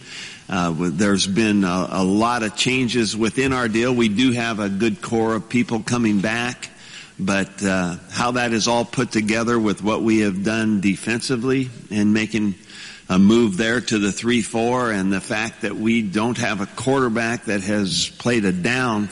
I don't know how that narrative sounds in general, but that's where we are. But I do have a lot of faith, and I'm very interested in what this is going to look like going forward. I don't think I have this one. Okay. So I'm going to use a lifeline. I'm going to use Austin. He started to stand up during the quote. I think he was paying attention during the Big Ten West preview. And I will let you know. I will let you know if this is the guy I thought it was. All right? I will let you know. But go ahead, Austin. Who do you think it is? The switch to the 3-4, that would be Mr. Mike Riley. That's who I thought it was, but I couldn't think of his name. That's the Nebraska coach. Yes, it is That's Mike Riley. Stinking Nebraska coach who I could not think of his name. Way to pay attention during the Tay and J Big Ten West preview there, Austin. Actually, when you... Wait, I think that you weren't was here that day. No, so I was on my way to Taylorville, but I heard most of it. Yeah. So and I should have known that. It's an interesting year for Nebraska because they change everything they do. Their quarterback Tanner Lee is a transfer from Tulane, who they're really excited about. But it's a different kind of offense. Okay. It's a pro style, more spread offense where Tommy Armstrong obviously was a dual threat. And then defense, they're switching to a 3-4 with Bob Diaco as their defense coordinator. I know who you had on that day to talk about Nebraska. I can recall this. In fact, I can even recall where I was because I was getting to the outskirts of Decatur where we start kind of going away, our radio station, and I had to switch to the app. But I recall they were really high on this quarterback. Yeah, really high. Really, really think he can be something good. All right, number 8, and name that Big Ten coach, Lon. You're already at 4. So you got 4 of 7 right now. One of the reasons why we came here is because we love the expectations. We embrace those expectations as coaches. And I think the players, the same thing. You know, they came to be a part of this type of program that is working really, really hard to have a chance to compete, you know, for Big Ten championships and have an opportunity to be a part of playoff conversations and hopefully, make some strides there as well. So to be honest with you, I think our guys embrace it. They embrace those types of things. It challenges them. It motivates them. But for us, we don't spend a whole lot of time talking about those things. We believe in kind of how we run our program and our process of doing things. And I got two guys in my mind. Mm-hmm. Oh, man. I wish people out there understood the stress I'm under every day. I am going to go Durkin from Maryland. That is incorrect. Dang it! It's a coach with huge expectations after an unexpectedly great last year. James Franklin. Oh, Penn wow. State coach. I did not. Okay. Returns Heisman contender and Saquon Barkley, offensive line. Nothing for me. Yeah, Saquon Barkley. Is he going to be a sophomore or He'll be a junior. Wow, that kid is good. All right, number 9, and name that Big Ten coach. You got some work to do on your 500 right now. Here you go, number 9. Well, I think that, we're excited that Jim is, coordinating our defense. And, I think they got to know him certainly as a coach last year. He was on our staff. And our players have gone through transitions. This will be the third defensive coordinator in 3 years. And I think, one of the best qualities that Jimmy has is he understands football, but more importantly, he understands players. And I think he, along with our defensive staff, Tim Tibazar, Noki Breckterfield, Bob Bosch, have done a great job of making sure that the transition is as smooth as it can be. You guys are struggling with this one. I think Austin knows it, but he can't. You already used him. Oh, so I got to use Harry now. Yeah. Harry's the Big Ten football player here. Yeah, and they said the defensive coordinator. Yeah, they've changed their defense coordinator now 3 years in a row. I know, and I don't know the coach's name, but the school is Indiana. That is incorrect. Is it really? It's Paul Chris, Wisconsin. Oh, okay. Because Dave Aranda went to LSU. No, that's right. Yeah, and then Justin Wilcox goes to Cal. Man. And now Jim Leonard, former Wisconsin player. Yes. Is the defense Is coordinator. he really? Yeah. I did not know that. So, Lon, you fall behind. You're 4 for 9. Come on, Harry. Unless Matty or Dave or one of these guys in there understands this. Number 10. Get this one. Well, okay. Get this one. Okay. I've been asked that a lot, and I got it. we kind of let that one go. We've been known in the past to use different forms of motivation. I needed this at this point. A loss here or there, or whatever have you. We've let that ship has sailed. That's gone, and we've not addressed it. We're not talked about it.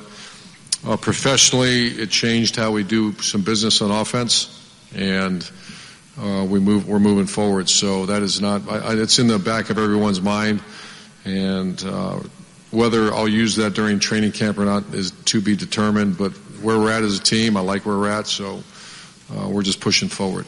I need to take a class on irony. But if there's nothing ironic about that coach mentioning a loss, yeah, when I guarantee you no other Big Ten coach mentioned the word loss, yeah, and he has, 3 his entire time at Ohio State? That is Urban Meyer. Yes, yeah. That is Urban Meyer. He's talking about the Penn State loss, and he lost to eventual national champion Clemson. They got rocked 31-0. Has he lost 3 times? They went 11-2 last year, and that was by far his worst year at Ohio State. Unreal. Every other year he's won 12 games. Unreal. Unstinking real. And everyone's like, "Oh, this is the year Michigan or Penn State will probably win." Penn State, of course, won it last year, but yeah. Oh man. Okay, all right, Harry. number 11. Let's go, buddy.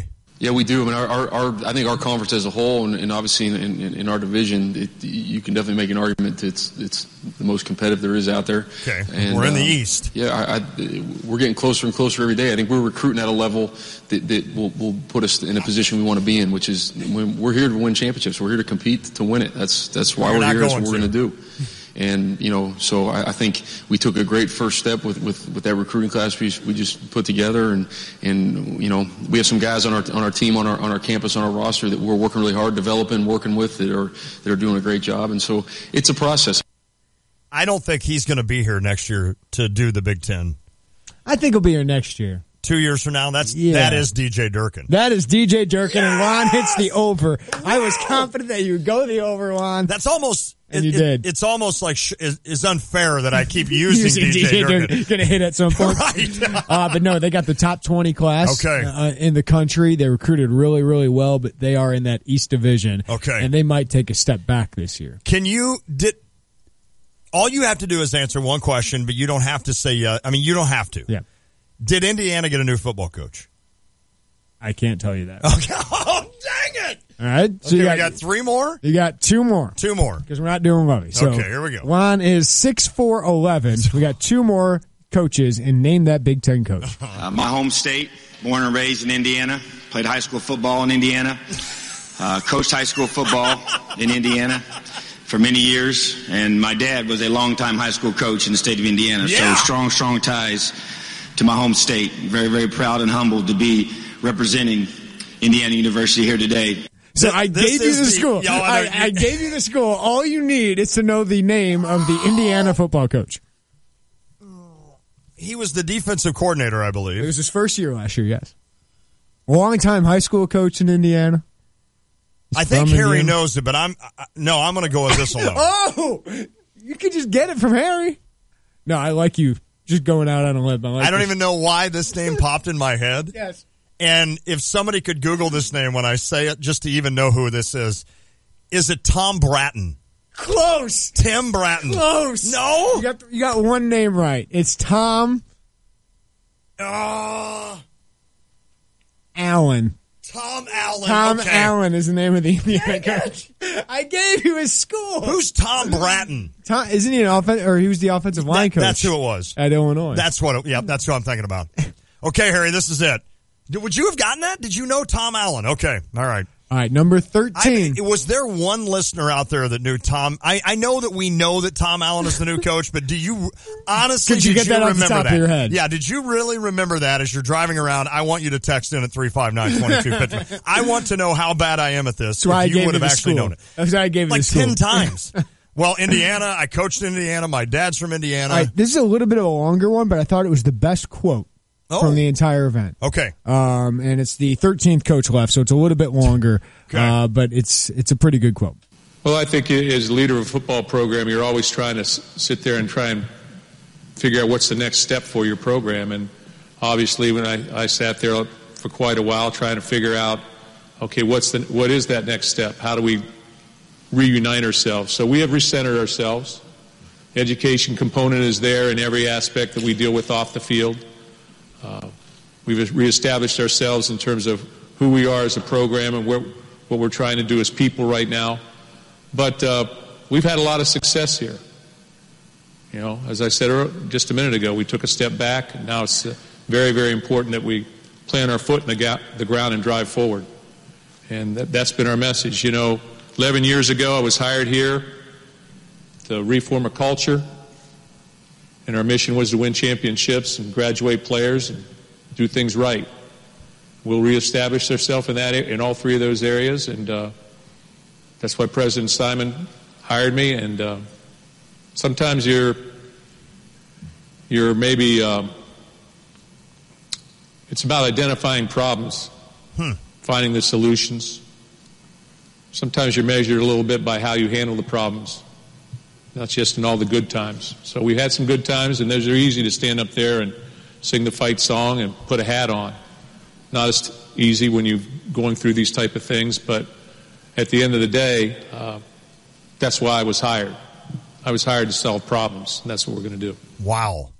That is an excellent quote. Yeah. That is D'Antonio. Yeah. I would have gotten that that would have been the first one out of the gate. Let's just say that. Yeah. But that is an excellent quote. I mean, that's a nice response to a program that has gone through a lot of turmoil with all the sexual assault. And from everything that Michigan State has looked into, and it seems like the NCAA, D'Antonio handled this the right way. Good. He seems to be handling this the right way, but coming off a 3-9 season, then you add that to the mix. Right. There's a lot of pressure on him. And I was talking to some people that cover that Michigan State program, including Graham Couch, Hondo Carpenter, right. And they were saying, he needs to probably win 7-8 games this year, which could be tough. Yeah. In that division, he should have left for somewhere else. But I think if he makes a bowl game, he'll be okay just because of what he's done there. Right. And he seems like a stand-up guy. He seems like he handled this pretty well, but there's a lot of pressure on Mark D'Antonio, which a couple years ago, who would have thought that? And this is going to sound tricky, so I want to say this correctly. Mm-hmm. I understand there was this sexual assault issue in there, and you can't take that away, right? I mean, that is obviously maybe the biggest reason why that program and he were under the gun or are under the gun. But I would be interested with what Michigan State was able to achieve on the field the last few years, the last 5-6 years, how long it would take Michigan State fans to have 4, 5, 6 win seasons before they wanted him out. And I think if they have a 4 or 5 win season, they'll want him out. Even if you didn't have the off the field problems, I think that would be the case. That's how quickly it changes. It does. And what made me think of that, and I know we got to get to a break. This is a Claves Lounge thing here. But what made me think of that is if Illinois would ever get to that point where, let's say, Lovey for 4 or 5 years has you winning at an 8 or 9 win season, and it changes your expectations as an Illini fan. It will. How quick would you then because everyone talks give about, him a break? Oh, just get bowl games. I'll be happy. No, you won't. No, you wouldn't. Because then it's like Cubs fans. Yep. You won a World Series. That means you want another one. Yeah, and you should want another stay and you at should that level or else. It will be because I'm actually, I'll be honest, like you watch me as a Cardinals fan right now. I'm actually one of those guys that I think looks back. Now, I don't know that this is good or bad. You know your history. Yeah. I think Illini fans, for the most part, will be like, hey, let's enjoy what we're going through right now. Because we know. This is very difficult. We know our history here. But that's why I think basketball fans will appreciate it more when you make a Sweet 16 of how hard that is. Without a doubt. Right? How hard it is to win Big Ten titles. That is interesting because it would be interesting to all of a sudden win 8 or 9 in a row for 4 years and then 3, 4, 4, and how Illinois fans would say, all right, it's done. Yeah. Move on to the next guy. Yeah, I mean, Iowa. Kirk Ferentz has dealt with that a lot. Until he had the 12-0 season that surprised everybody. And I'm not bashing Illinois fans at all when I say that. That's interesting when you think of that with D'Antonio. If you want to weigh in 359. Thanks for putting that together. I know that's a lot of work. Yeah. Number one, to put it together. It's always one of my favorite segments because we get to talk football and Juan and kind of make fun of Big Ten coaches. So if you want to weigh in 359-2255, we'll continue the football talk. Yes. Because Lovie Smith was at the bottom of our rankings. You probably don't want to be at the bottom of, but I bet he doesn't care. Okay, we'll do that next. If you want to weigh in 359-2255, it is the Tay and J Show. An ESPN Radio Mike and Mike Extra Point. John Elway's got a new contract extension that'll make him the richest general manager in the National Football League. 16 seasons as a quarterback, 7 division titles, a couple of Super Bowl wins, 2 of 5, and as a GM, 5 division titles, 1 Super Bowl win out of 2. So it's gone well for him. We've talked about this before. We don't see a lot of great Hall of Fame players go on to be great coaches.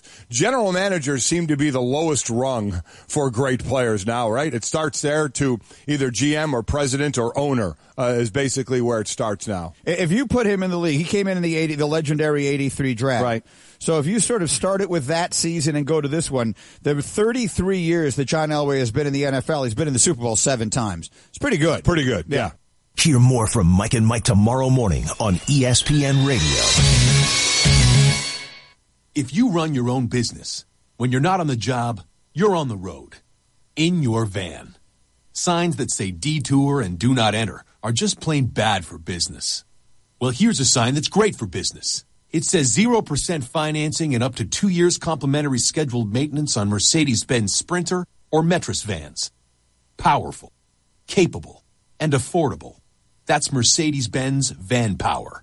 With pioneering safety technologies and low total cost of ownership, Mercedes-Benz vans are the right choice for your business. Check out the full lineup of Mercedes-Benz vans starting at just $25,995. 0% financing and up to 2 years complimentary scheduled maintenance. That's van power for all. Mercedes-Benz. Vans. Born to run. Starting at price refers to base model Metris worker cargo van. Excludes all options, taxes, title registration, transportation charge, and dealer prep fee. Please see your dealer or go to mvvans.com for further details and exclusions. Summerbration. Summerbration. It's a funny word that combines summer and celebration into one. And it's a key component of the Honda Summerbration sales event. But it's not limited to nor exclusive to it. For example, Feel free to say, I'm celebrating my friend's birthday with a picnic in the park, or sweet jacuzzi, let's all suit up and celebrate together. So, while we made certain well-qualified buyers can say, I got 0.9% APR at the Honda Summerbration sales event on a 2017 Honda Accord from KBB.com's Best Value brand. Please, feel free to use Summerbration as you see fit, liberally, all summer long. There's a Summerbration happening at your Honda dealer, so hurry in today. Visit your local Central Illinois Honda dealers today. Based on 2017 Brand Image Awards from Kelley Blue Book, visit KBB.com for information. APR financing offers available for well-qualified buyers. See dealer for financing details. Guidance, trust, protection, service. It's the mantra of GTPS Insurance. When you work with GTPS, you'll never have to call an 800 number in a different state. You deal with people who live and work in our community and know it's important to your business. GTPS is your local source for business insurance, property, general liability, workers' compensation, and group health insurance, and they'll work with you to formulate the best package for the needs of you and your business. Contact a GTPS insurance agent today at 359-9000 or visit online at gtpsinsurance.com. Hey, can you smell that? Smell what? The hot and buttery locally grown sweet corn. Oh yeah, the Urbana Sweet Corn Festival is coming on August 25th and 26th. Have you heard about all the exciting changes this year? No, what? They're partnering with downtown Urbana bars and restaurants for amazing drink specials. Oh, really? Yeah, just grab your souvenir sweet corn cup for $6 and pop onto any bar to grab a beer or mixed drink. So I can go to my favorite downtown Urbana bar and grab a vodka soda and then go dance to the boat drunks? Yeah, and when you need to take a breather from all your jazzy dance moves, we can stop at the festival beer tent and fill up your magical cup before grabbing a piece of corn and playing some cornhole. So let me get this straight. We can go to any bar and get any drink and go anywhere in the festival with that drink. Yep. Roaming around with a drink in my hand at the Urbana Sweet Corn Festival never tasted so good. The festival is proudly brought to you by the Urbana Business Association, City of Urbana, Bud Light, Illinois American Water, Eastland Sweets, and this station. For more information, visit urbanasweetcornfestival.com. Your four-legged friends need protection too. Pet insurance from Pekin Insurance covers cats and dogs at least 6 weeks of age or older as an enhancement to your homeowner's coverage. Choose between $2,500 or $5,000 worth of coverage for a variety of pet health services. You can even take your pet to the veterinarian of your choice. Learn more at PekinInsurance.com or ask your local agent about how to protect your furry family members. For pet insurance that is beyond the expected, contact Pekin Insurance today. Ask the Expert with Stevie J Broadcasting. If you're looking to refurbish your house, our friends at Country Arbor's Nursery and Kramer Siding and Windows will have your house the envy of the block. And while you're at it, tweak the inside with flooring surfaces and Lance Heating, Cooling, and Plumbing. Support our U of I community at the U of I Community Credit Union. Then make sure you're looking good with clothing from Game Day Spirit and a beautiful smile from West Main Dental. Ask an expert. Visit StevieJay.com. If you have nothing to smile about, schedule an appointment today at Angel Smiles Dental Center in Rantoul. Turn your frown upside down and show off those beautiful teeth. We all have unique smiles, and we know what it takes to maintain those smiles. After all, a smile is like a personal signature, whether young or old. Maintaining your beautiful smile has never been easier with a visit to Angel Smiles Dental Center. From fillings, crowns, and root canals to dental implants and braces for kids and adults alike, Angel Smiles Dental Center in Rantoul will serve your entire family for all of your dental needs in all stages of life. Angel Smiles accepts the medical card for most services. For those children 20 and under, they accept a number of insurance plans, and they have an in-house dental plan to help people who have no insurance at all. Angel Smiles Dental Center is waiting to see you. Schedule a visit today at Angel Smiles Dental Center in Rantoul. Visit angelsmilesdentalcenter.com. That's angelsmilesdentalcenter.com or call 892-8868. When you're heading home, Tay and J are on your way talking sports. Weekday afternoons 3 to 6 here on ESPN Radio 93.5.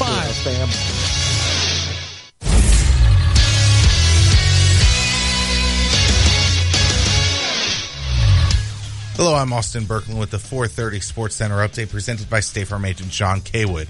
With the service you get from State Farm, you might think their car insurance costs more, but with discounts up to 40%, you may find it even costs less. Call State Farm agent John Kaywood in Champaign, Illinois at 217-367-1105. What are you laughing at me about?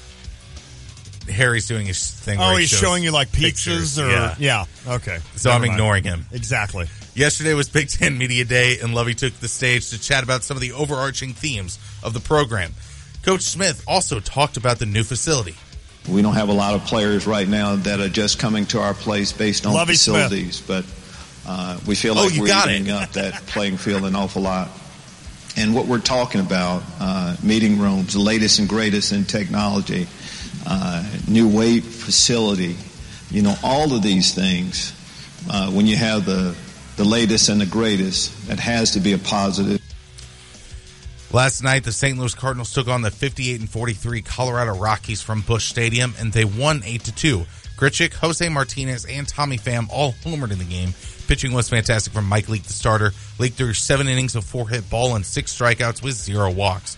The Cards and Rocks play again tonight, and it's the guy who was selected right after Chris Bryant, John Gray, taking them out for their Colorado Rockies. He's going to take on Cardinal trade piece Lance Lynn.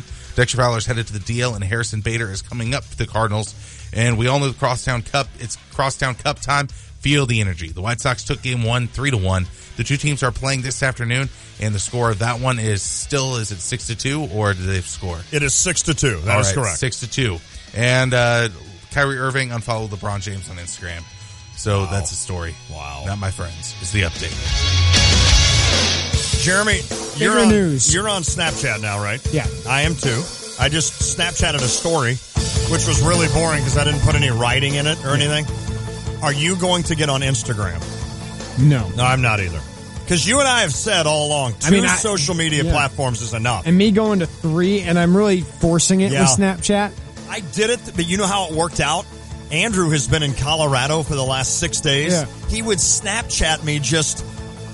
That's nice. Like today, he Snapchatted me after he landed on the plane. He Snapchatted me his seat with his seatbelt and said, "We've landed." Nice. I mean, that's a nice way to communicate. That's solid. Yeah, I liked it. Hey, I want to tell you about Hula Hands. Join them for live local music every Thursday evening this summer.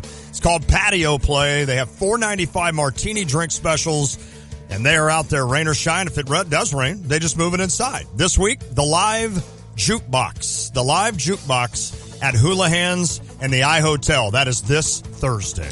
It is the Tay and J Show, ESPN Radio 93.5. Jeremy Warner, Lon Tay. We have Tay's Take at 5:45. Send in your random questions for Lon Tay, and he will answer them at 5:45. They can be fun, they can be political, they can be sports. No, not political. No, Greg asked, by the way, the Cubs are winning 6-2. Yeah, sorry. That's correct. Austin just said that. Well, I know, but Greg asked, so hey, listen, when our texters text in, I want to help them out. Well, good for you, Greg. Please, no political on the... No political? I like the political questions. Just not a big it's a political time, Juan. It is. Well, no, that was last year. No, now I'm just like, let's just move might be on. more so now. Right. Tay's Take at 5:45. Send in any of your random questions to 217-359-2255. We'll talk some basketball recruiting, in-state version with Scott Burgess, PrepHoopIllinois.com. We also got this going on, the Prairie View Landscaping text contest. Yes. Each day this week, we are giving away a free mosquito treatment from Prairie View Landscaping, which is a phenomenal deal that we're giving away. It's free. Yeah, and at Friday, 3:50, we'll take the last finalist, and then Friday at 4:50, we'll draw from the 5 finalists to win a free mosquito treatment. So we'll take one qualifier each day, then Friday at 4:50, we'll draw from the 5 finalists. So text in right now, 359-2255, 217-359-2255. Text in mosquito right now, and we'll get your name, your number, and email as well from you. But we'll take one texter today. So if you want a free mosquito treatment of your yard, this is free, and it'll take care of all those mosquitoes for you. Text in now, 217-359-2255, and you'll be entered to win that free mosquito treatment. And we're going to talk about that. We'll do that Friday, the finalists. Also, this Thursday at 5 o'clock, big news for the Tay and J Show. You and Carp and I will be here to deliver the big news, but there are, I don't know what else to say. It is big. It's big. I think people are going to hear it and they're going to be like, whoa. This isn't one of those things where we tease it's big and it's not that big. Right. Or I'm not pregnant again. So okay. No, one time we did that. No, that's not what it is. No. It is big. It's going to change big news. This show.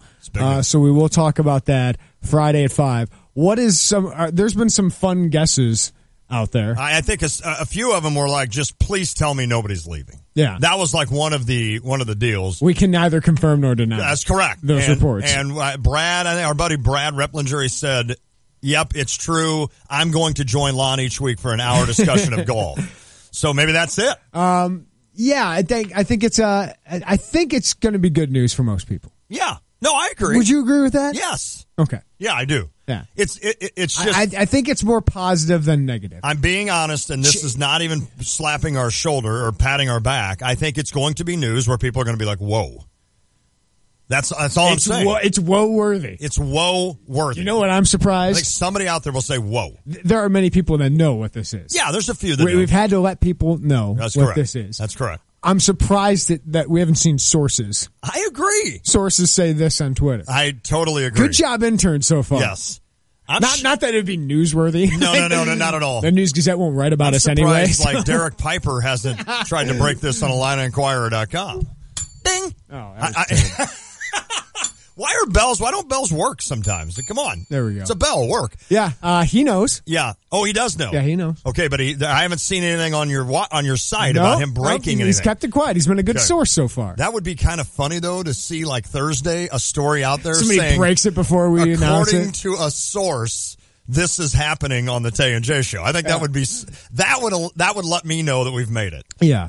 That would let me know that the News Gazette won't worry about it because they act like we don't exist. That's exactly right. So, it's okay, though. We enjoy their work. I think Lauren Tate should write a column. Yes. I think, come on, Lauren. They can't deny Lauren a column, right? That's the one guy who could be like, I want to write about this. And the upper people would be like, okay. Whatever you want to do, Lauren. Do it. I think he should. I think Tup should. I think Shannon Ryan should. Shannon's would be a little edgy. She would call in and ask tough questions, and I'd be like, Shannon, I'm not sure I want to answer that. She's good at that. Yes, so that's going to be fun. Lovie Smith wasn't asked too many tough questions yesterday. It's still year 2. It's a long rebuild. But he was at the bottom of a list that you really don't want to be at the bottom of. Okay. But I don't think he's going to care much. We'll talk about that when we come back. That sounds good. Our Claves segment has us pushing to another break. We'll do that next. It's the Tay and J Show. Hanson's Auto Repair in Urbana is a family-owned and operated full-service garage. For over 40 years, they've offered friendly atmosphere, quality work, and reasonable prices. Whether it's an oil change, brake service, or engine replacement, Hanson's Auto does it all. They're a locally owned dealer who cares, providing fast, comprehensive, and expert service. Family-owned, operated, and trusted since 1966. Hanson's Auto Repair, 1202 East Washington in Urbana. Open 8 to 5 Monday through Friday. Visit them online at hansonsautorepair.com. If you're near retirement or thinking about retiring, you probably have a lot of questions. How do you make your savings last? How much should you take out and when? You're ready for retirement, but are your finances? I'm Edward Jones financial advisor Mike Kessel. Let's work together to help ensure your finances can keep up with your unique needs over the long haul. You've done what it takes to get there. Now it's time to make the most of retirement. Stop by our office at 1701 Broadmoor Drive, Suite 110 for a face-to-face appointment. Edward Jones, Making Sense of Investing, member SIPC. Hi, it's Jackie Walk with Special Olympics Illinois Area 8 in Champaign. Join me for our 18th annual golf outing benefiting the athletes in Area 8.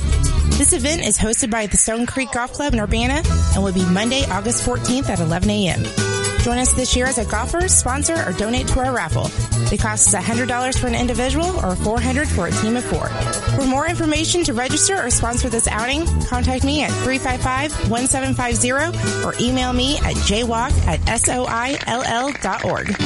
If you really want to enjoy life's celebrations, you need to call Rosati's Pizza for their comfortable catering package for 10 for just $92.35. Rosati's will serve you, along with your friends, families, and coworkers, a delicious lunch or dinner for under $100. Feed them all with Italian beef, pasta salad, and garlic bread. It's all about good food at Rosati's. Having a party, picnic, hosting a celebration? Call Rosati's for their comfortable catering package for 10. Rosati's Pizza, 701 South Gregory in Urbana, or call 328-2334. Baxter's Grill in Champaign serves up classic American cuisine made with the freshest ingredients. And now, all summer long, you can enjoy Baxter's delicious food and ice-cold drinks outside in their spacious outdoor bar and patio. In addition to their signature appetizers and entrees, Baxter's has happy hour specials 6 days a week, including half-price bottles of wine on Tuesdays and $2 Coronas and $4 margaritas on Thursdays, along with live music on Thursdays and Saturdays. Baxter's American Grill, 100 Trade Center Drive in Champaign. Diane Ducey here to tell you about mobile mobile meter. When I'm playing taxi to my kiddos, I no longer have to worry about parking tickets and loose change. I downloaded the mobile meter app to ease my parking frustrations. You should download the mobile meter app today. It's available on iTunes, on your phone app store, or at mobilemeter.us. The 2017 Champaign County Fair returns to the Champaign County Fairgrounds Friday, July 21st through Saturday, July 29th. Enjoy fair food and carnival rides, live music in the beer pavilion, and tons of events at the grandstand. Friday, it's Division II Midget Series Racing. Saturday at the fair, it's Military Day with the Classic and Custom Car and Truck Show and the Demolition Derby at 6 p.m. Family and Agricultural Day takes place Sunday at the fair. And new this year, the IPRA Rodeo presented by Wooten Rodeo Company at the grandstand at 5:30. Monday, it's Livestock Day and the Big Talent Show. Tuesday at the fairgrounds, don't miss harness racing. Wednesday, July 26th, the Champaign County Fairgrounds, the Dick Andre Memorial Race. Thursday, it's 4-H and Youth Day. Then Friday, live music from country stars Chris Young and Drew Baldridge on the Craig's Concrete Stage. Then the fair wraps up Saturday, July 29th with tractor pulls all day long. Kids and families will love Bracelet Day. Unlimited rides on Sunday, July 23rd, Tuesday, July 25th, and Saturday, July 29th. Go to ChampaignCountyFair.cc for more information. That's ChampaignCountyFair.cc. Go to ChampaignCountyFair.cc. At Honda, we always look for ways to innovate. That's why we combined summer and celebration to create the Honda Summerbration sales event. You can combine 0.9% APR with the stylish Accord, a car and driver's 10 best a record 31 times. So hurry into your local Honda dealer for the Honda Summerbration sales event. It's amaze-tacular. Car and Driver, January 2017. APR financing offers available for well-qualified buyers. See dealer for financing details. Honda's introducing a new word, Summerbration. Use it as a noun, like, I picked up a 2017 Civic with 0.9% APR at the Honda Summerbration sales event. Or a verb, I'm summerbrating with KBB.com's Best Buy overall winner. Start your Summerbration today at your Honda dealer. Visit your local Central Illinois Honda dealers today. For more information, visit KellyBlueBooksKBB.com. APR financing offers available for well-qualified buyers. Offer excludes all hatchback models and Civic SI. See dealer for financing details. Hi, it's Stevie J. Start your day with me along with Diane Ducey, weekday morning 7 to 9, here on ESPN Radio 93.5. Tay and J Show, ESPN Radio 93.5. Lon Tay, Jeremy Warner. I think you've been impressed with my life advice today. I've been giving... You have. It should be a segment. I've been giving Maddie life advice today. It all started with Band-Aids. Mm-hmm. If people out there, and parents know this, I have this wound on my hand, and it's located in a spot like right below my middle finger and the point finger or whatever, and it's impossible to wear a Band-Aid there because it will not stick there or it won't stick here, and it's just... So I told her, if you need to buy Band-Aids and you worry about them sticking, buy children's Band-Aids. Buy a SpongeBob SquarePants Band-Aid and you can't get it off. So that's one piece of life advice I gave today. Nice. The other one was emptying garbages, which I just put some garbages in the kitchen area. And when I take garbage out to take it to the, garbage can, I then, before I put a bag in, I'll put 3 or 4 of them in the can and then put the bag on. So it's ultimate sign of laziness. I do that in our nursery. That's perfect. Because it's so far from our sink where we have all the bags. So it's makes sense to do it. Yes. Life advice. That is good life advice from a middle-aged man. It's probably where it is from a middle-aged man. I'm getting there Talking too. about garbage bags and Band-Aids. All right. So every year, David Jones, we've had him on the show before, covers Penn State for PennLive.com. And he does annual ranks the Big Ten coaches based on how they did at the podium. Oh, okay. Where do you think Lovie Smith went? Well, now that you say that and that you've hinted that he doesn't do well, how many coaches are there now? 18? 14. 14. I'd say he was... Don't think too hard. Yeah, let's say 12. No, 14th. Oh, he was last? He put Dead Lovie last. Smith last. Here's what David wrote. Smith comes off like he's cruising.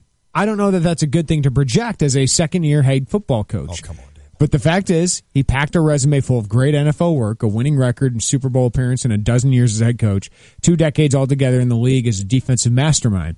Everything he said on Monday was with the blasé tone that is his trademark. It connotes all is well, even when his very words and the evidence at hand say otherwise. Quote, reality says we need to catch up, quote, Smith told reporters.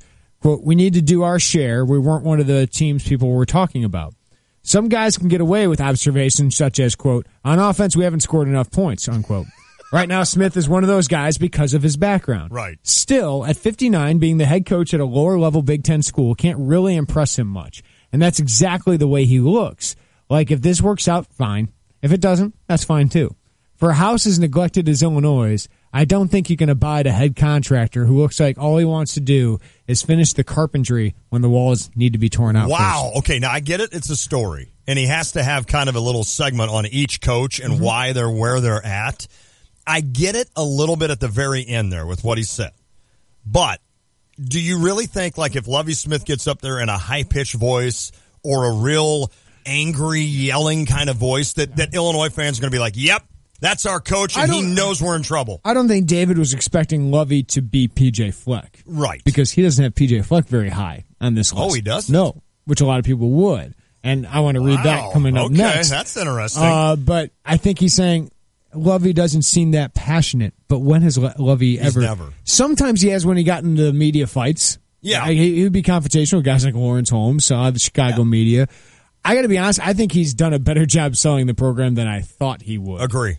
But he's not going to be. He's going to be more D'Antonio, Ferentz. He's just not like that. Urban he's a Meyers cool like that. Now you get him in a room. Yeah. He's got some charisma. Yeah, maybe. some charisma there. Absolutely. But when it comes to sitting at a press conference, he's just one of those guys who's steady Eddie. That's how he's going to do things. Even when he came in and met us, and it's the only time I've met Lovie. I know you've talked to him bunches of times. He just projected that calm, but he's very easy to talk to. Very confident. And yeah, I thought he was. He looks you in the eye, visits with you. He's been a lot better with the media than I expected. Early on, he was a little I iffy, agree. but I think he realized this isn't Chicago. Right. Plus, it's the honeymoon still. 13 was Chris Ash. 12 was Paul Christ. 11, P.J. Fleck. I thought this was interesting. David Jones writes, I'm pretty sure I bought 25 super absorbent towels from this guy. He was wearing a head mic at the York Fair, and he targeted me walking by and wouldn't leave me alone. So I just eventually bought his product so he'd stop talking. Who knew he'd become the Minnesota head football coach? Look, I love enthusiasm. It's enthusiastic duplicity I can't stand. You know it is BS, and this guy deals in it. Amen. He's a slicker version of Tim Beckman. Wow. Who can also coach a little. Okay. So there's no telling how far he can go in this biz. Who can also coach a little. My favorite part of Fleck's spiel as the opening act on Tuesday, yes, the audience was accosted with this 8 a.m. Central Time, wasn't his pretending to tell one of his 4 kids not to hit his sister through the TV screen, cute, or his honoring of Jim Tressel as his role model, perfect, or the detailing of legal acquisition of his row the boat mantra from his prior stop at Western Michigan. It was an honor to bring it to Minnesota. Or his explanation of why he's having ESPNU do a reality show on the season. Right. It was their idea. No, my favorite part of his description of how delighted his old offensive line coach from Western Michigan was when he learned he'd been demoted to tight ends coach because he'd hired Ed Warner, who was just cut loose by Urban Meyer at Ohio State. Yes. See, the holdovers guy's eyes lit up when he learned that he could learn from the incoming vet. That's just the sort of selflessness he has on his staff. Wow. That, my friends, is not a BS dispenser. That is a BS artist. Wow. Okay. I agree with it with PJ Fleck. There is a thin line that separates him from Tim Beckman. Yes. But he can coach a little bit. And he's got some coolness to him. Yeah, I agree with that. He's got some swagger to him. Agree. But I am very interested. There's PJ Fleck and Lovie are complete opposites. How those programs do under those coaches will be interesting is going to see. be a fascinating experience. It will be interesting to see PJ Fleck sprinting up and down the field. And 3 years from now, Big Ten fans saying, what are you doing? He knows how to Stop it. sell. Like it was cute at Western Michigan. Stop it. Yeah, it's harder to win at Minnesota. Totally. Tom Allen was number 1, by the way, of all people. Really? Yeah. Well, he's just a good old boy that knows how to coach in high school. And 2 Harbaugh. I hope Tom Allen does well. 2 Harbaugh, 3 D'Antonio, 4 Urban Meyer, 5 Fitz. Okay. Fitz just kind of gets It's it an done. interesting column. It really I is. retweeted it earlier. I'm sure that's bugging Lovie Smith all day. He don't give a crap. No. He'd be like, who's David Jones? Scott Burgess. That was a good Lovie. That wasn't bad. PrepHoopsIllinois.com at 525. Tay's Take at 545. Oh, boy, it's going to be a fun 5 o'clock, especially if the White Sox score. It's the Tay and J Show. Hey, it's me, your old AC. We need to talk, man. I am out of hair. trust me, it's not going to get much better. I need to be replaced. Call the experts and get a new air conditioner that will save up to 50% on energy bills. Go ahead, do it. I'll be right here. Whew. At Chief Bauer Service Experts, save up to $3,100 on a new home comfort system. Call 866-EXPERTS or visit chiefbauer.com. For expert service guaranteed. Call 866-EXPERTS. This is Alex from Midwest Scuba Center. You know you've always wanted to try scuba diving. Now learn from Midwest Scuba Center's experienced instructors to become a certified diver for a lifetime of underwater fun. Starting at the age of 10, you can learn the fundamentals of diving and the skills required to become a certified scuba diver. Midwest Scuba Center is a full-service scuba shop featuring equipment, certification training, and repairs. Midwest Scuba Center. Visit us online at divemsc.com or in-store at Sunnycrest Center in Urbana. Are you ready to get active and involved in a good cause? Our friends at the St. Joseph Ogden 5K event invite runners and walkers to come out to downtown St. Joseph on July 29th at 7:30 a.m. for this amazing community event, helping the St. Joseph Ogden High School and Middle School cross country and track teams. If you would like to participate in our event, you can visit our website at sjo5k.com. Again, it's Saturday, July 29th, beginning at 7:30 a.m., and the website is sjo5k.com. Debit cards are definitely convenient, but if you've ever lost or misplaced it, you'd understand the sheer panic that sets in. The Prospect Bank is now offering Card Valet. This app allows you to take control of your debit card right from your smartphone. You can define when, where, and how your debit card is used, set up alerts, lower card limits, and turn your card on and off at the touch of your finger. Don't delay, download Card Valet today. For more information, visit the Prospect Bank online at theprospectbank.com. Equal housing lender, member FDIC. Escape to Legends Golf Course in Champaign for your next round of golf. This well-maintained 9-hole course sits nestled off Staley Road in Champaign. Legends hosts a top-quality range and facility to work on your game or an afternoon of family entertainment. Wanting to take your game to the next level? Legends offers club and fittings, PGA certified lessons from Greg Flessner. Legends Golf Course. Take a swing with them off Staley Road in Champaign. You're listening to WSJK ESPN 93.5 Tuscola, Champaign-Urbana, your home for the St. Louis Cardinals. The Senate agrees to debate Obamacare repeal. I'm Jack Callahan, Fox News. Vice President votes in the affirmative, and the motion is agreed to. By the slimmest of margins, the Senate agrees to begin debate on repealing Obamacare. Fox's Jared Halpern live in Washington. Vice President Mike Pence broke a 50-50 tie, advancing a procedural measure, kicking off debate on a health care overhaul. This is just the beginning. We're not out here to spike the football. Senate Majority Leader Mitch McConnell does hope to have a final vote on a plan to repeal or replace the Affordable Care Act by week's end. I know many of you will have to see the bill change substantially for you to support it. Arizona Republican John McCain provided a necessary yes vote on that motion to proceed, returning to the Senate for the first time since a brain cancer diagnosis. Jack. Thanks, Jared. President Trump saluting Republicans for the vote, but during a joint news conference with Lebanon's prime minister, still non-committal on Attorney General Jeff Sessions' future. I'm very disappointed with the Attorney General. But we will see what happens. Asked if he plans on firing the Attorney General, the president said time will tell. The president has just arrived in Ohio this evening. He has a campaign-style rally in Youngstown tonight. Presidential advisor and son-in-law Jared Kushner spending a second day on Capitol Hill, this time meeting with members of the House Intelligence Committee probing Russian election meddling. Adam Schiff is the ranking Democrat on the committee. It was a very productive session. We had an opportunity to ask about a range of issues that the committee has been concerned about. We appreciate his voluntary willingness to come and testify today. The Senate Judiciary Committee wants to meet with Kushner next. The House of Representatives a few minutes ago voting overwhelmingly to slap additional sanctions on Russia. The legislation would also require congressional approval before the president could roll back sanctions. Wall Street, the Dow up 100 points, new closing highs for the NASDAQ and the S&P 500. Fox News, fair and balanced. I'm Nick Soboleski, a Select Quote agent with a true story that could save you hundreds of dollars a year. A woman named Linda just called. Her husband, Ray, has a $300,000 group life insurance policy, but is changing jobs and can't take it with him. Well, I shopped the many highly rated term life insurance companies we represent and found Ray, who is 41 and takes medication to control his cholesterol, a 10-year, $500,000 policy for under $27 a month. That's almost twice the coverage for less than half of what he had paid. If SelectQuote hasn't shopped for your life insurance, you're probably paying too much. For your free quote, call 800-348-2121. That's 800-348-2121. 800-348-2121. Or go to SelectQuote.com. Since 1985, we shop, you save. Get full details on the example policy at SelectQuote.com/commercials. Or price could vary depending on your health, issuing company, and other factors. Not available in all states. Fox News has learned that House IT staffer Imran Awan has been arrested while trying to leave the country. Awan has been at the center of a computer equipment scandal and may have double-billed the government for computer hardware. The FBI, Customs Enforcement, and Capitol Hill Police making the arrest at Dulles Airport. Awan remains on the payroll of Florida Congressional Representative Debbie Wasserman Schultz.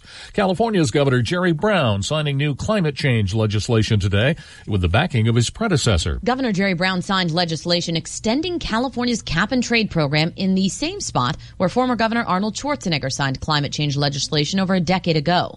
Schwarzenegger spoke at the signing ceremony Tuesday, saying it's a lie that climate change solutions hurt the economy and job creation. Isn't it interesting that we are number one in our economic growth? We are the 6th largest economy in the world. We're creating jobs every day.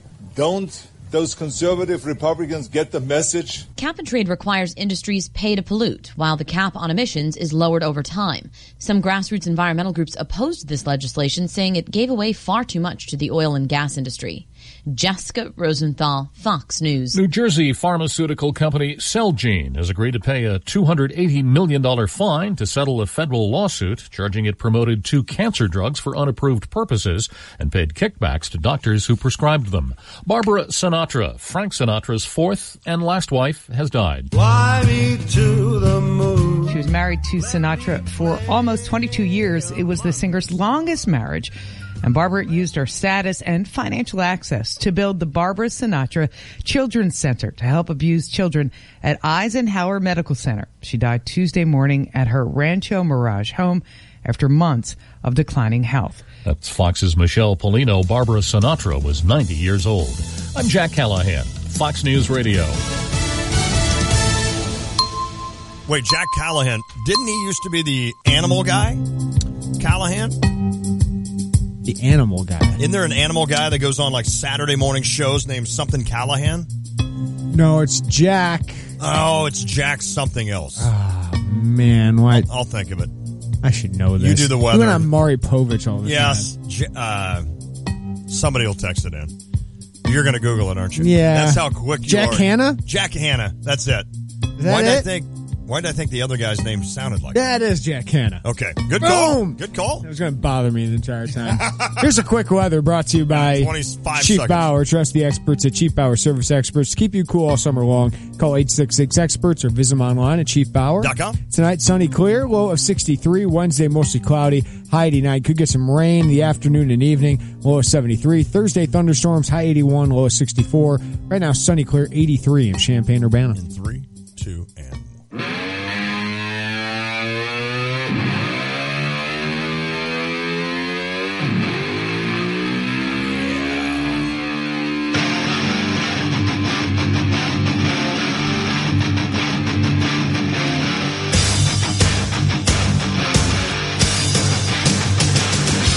It is Drive Time, presented by Honda BMW of Champaign. For new and used vehicles, visit their huge inventory at the corner of Neal and Burwash and Savoy, or visit them online at drivechampaign.com. Lante, there's a recap the first 2 hours of the Tay and J Show. Well, we started with baseball. A lot of football talk today. A lot of Illinois football talk today, but we started with baseball. Big news for the Cardinals. If you're watching prospects down below, not good news. Dexter Fowler's heading to the DL with a wrist injury, but Harrison Bader being called up. Who knows if he'll play tonight, but definitely that makes me want to watch tonight's game to see if Harrison Bader plays.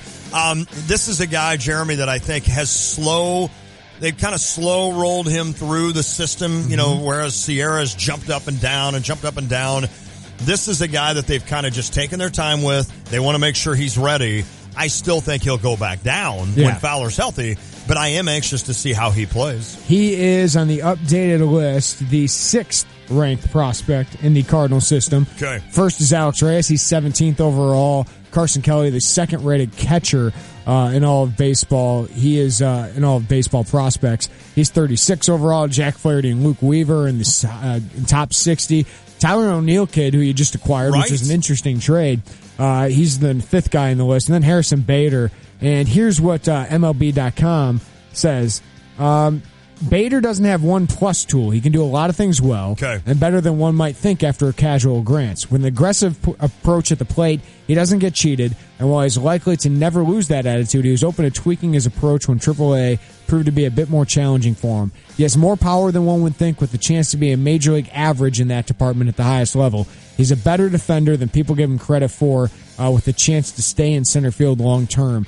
297 average at AAA, 354 OBP, 517 slugging. That's a really good year. 19 home runs, 48 RBI, strikes out a lot, but there is good power. He's got 19 home runs, 18 doubles, plays pretty good defense. Kids, basically, he's Mike Trout.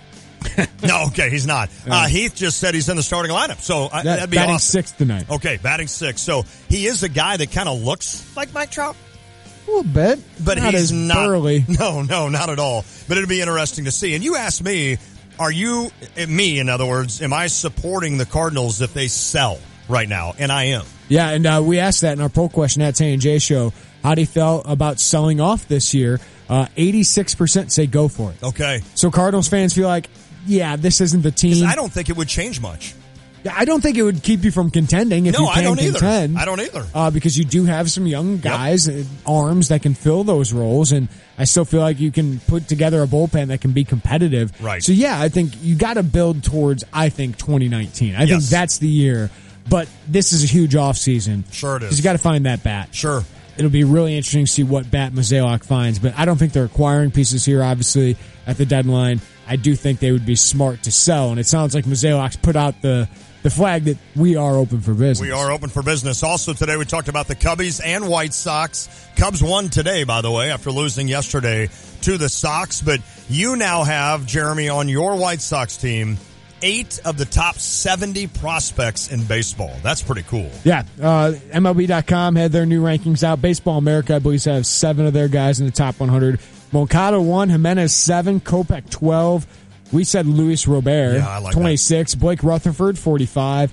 Ronaldo Lopez, 60. Giolito, 61. Dylan Cease, 69. Zach Collins and Carson Fulmer actually fell out of the top 100. Okay. They're having rough years. But you look at the depth of the system now. There's some decent prospects 9 through 18 in their system. That's crazy. So that's what's important. And it's only going to get stronger because they're going to have higher draft picks. They're going to make more deals.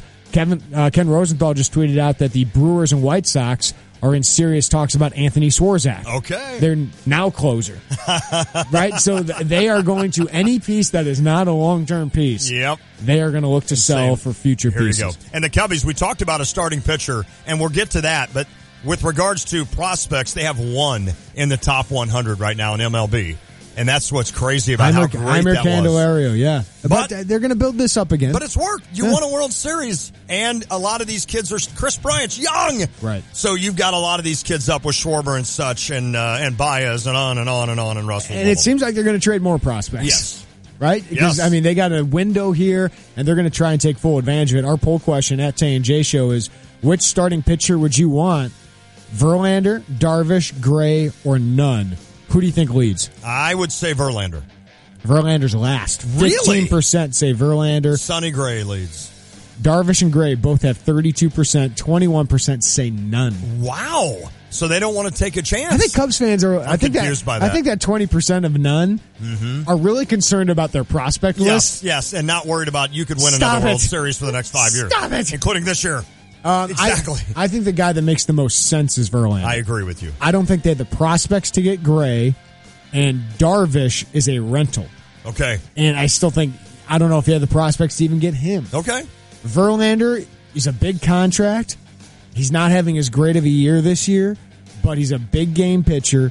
He's only on he's got 2 years after this. Yes. Right? So I think, even though it's an expensive deal, it is his money. Yeah, that's exactly it's right. Not your money, and because of that money, I don't think you're going to have to give up big-time prospects. You said big deal, big-time prospects, and what else is big? Kate Upton coming with him to Wrigley. Yeah, that's the only reason Lon wants to see it. We also heard a little bit from Josh Whitman talking about the facility upgrades and the football rebuild. That was cool stuff. I mean, he just oozes leadership. He does. And I said, one day, maybe I'll have an issue. Maybe I'll say, you know what, Josh, this isn't working or this isn't working. But right now, I love the direction he's under with especially this football team. He understands it takes patience. He's getting Illinois to at least a competitive level. Can they afford to get ahead of the Joneses? No, they can't. And like we talked about, Illinois is getting 30 or 40,000 people a Saturday here at Memorial Stadium.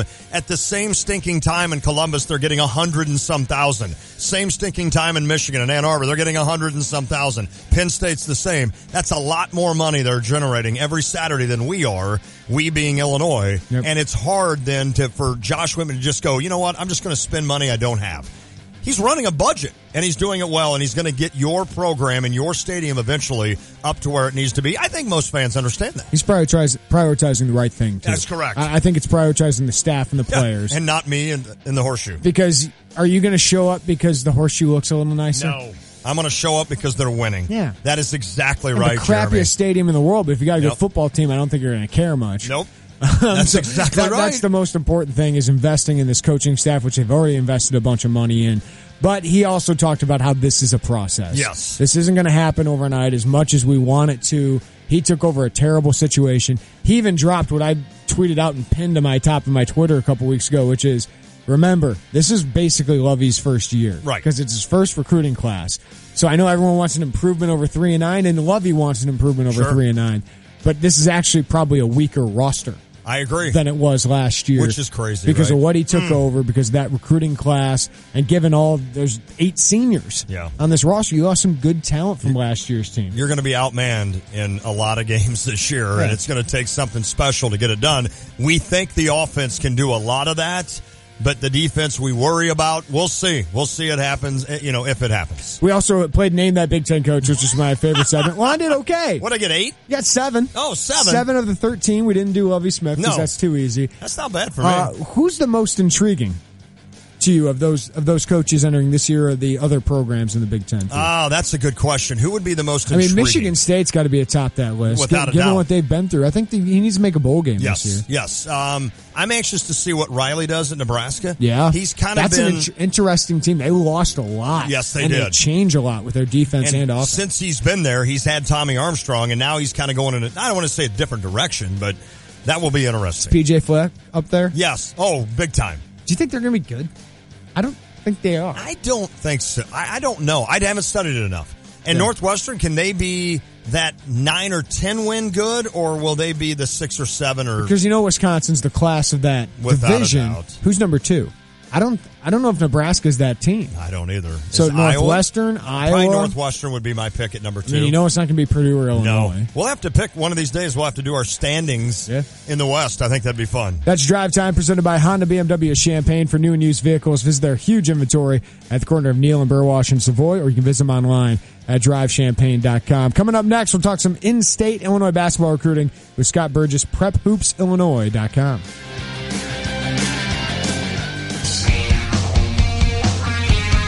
Hey, whether you just purchased your new home or you've been a homeowner for years, the experts at Busey Home Mortgage share some essential items for your home's to-do list, like create a budget. Busey's online budgeting tool called Finance Works through eBank. It can help you find ways to trim your expenses along the way. Protect your property. Insurance, the only way to guarantee your belongings will be protected. Prioritize your safety. Ensure locks on the doors and windows work. Take your tax deductions. Make sure you're aware of all tax deductions you can receive from your move and new home, and save for a rainy day. Although life may be sunny now, it is sunny out, actually. It's a good idea to create a rainy day fund. Whether you need tools to budget for your home or you're looking to build, buy, or refinance, Busey Home Mortgage is here with expert advice and simplified solutions. Just visit BuseyMortgage.com.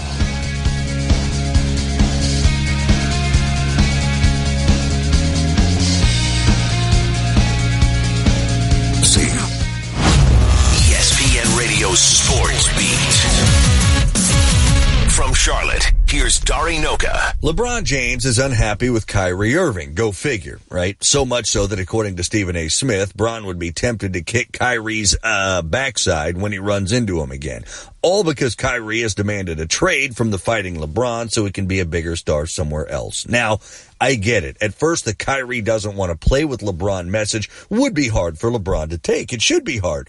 But this doesn't really appear to be about that, at least not entirely. There's a side of this that's completely understandable. Hasn't it gotten to a point where we all think LeBron is leaving Cleveland again? Yes. So if you're Kyrie Irving and you're locked into a max deal, one that you signed because LeBron wanted you to, doesn't that concern you? Yes. When LeBron leaves, the Cavs will be the Hawks, the Pistons. If they're lucky, they'll be the Raptors. Good enough for a top 4 seed, maybe win one series a year and be done. Kyrie knows that and knows that with 2 years left on his deal, Cleveland could get something great for him now. LeBron keeps taking these short-term deals. He's created this problem. Kicking Kyrie's blank's not going to solve a thing. In 60 seconds, why we should all get used to this. AutoZone presents the oil change. Regular oil changes protect your engine from wear and tear, helping your car roll well beyond the 100,000-mile mark. And right now, you can get 5 quarts of Valvoline conventional motor oil and an STP filter for just $23.99. So visit your local AutoZone. With over 5,000 locations, the right supplies and good advice are just around the corner. Let's get you what you need. See store for restrictions and details. Get in the zone, AutoZone. Hi, I'm Jay Farner, CEO of Quicken Loans. Every day people ask me, can I still take advantage of today's low rates? Is it still a good time to refinance? The answer is yes. Now's a great time to call Quicken Loans at 800-QUICKEN. The rate today on a 30-year fixed-rate mortgage is 3.99%, APR 4.19%. Call us today at 800-QUICKEN or go to QuickenLoans.com. That's 800-QUICKEN. Call for cost information and conditions. Equal housing lender. Licensed in all 50 states. NMLSConsumerAccess.org, number 3030.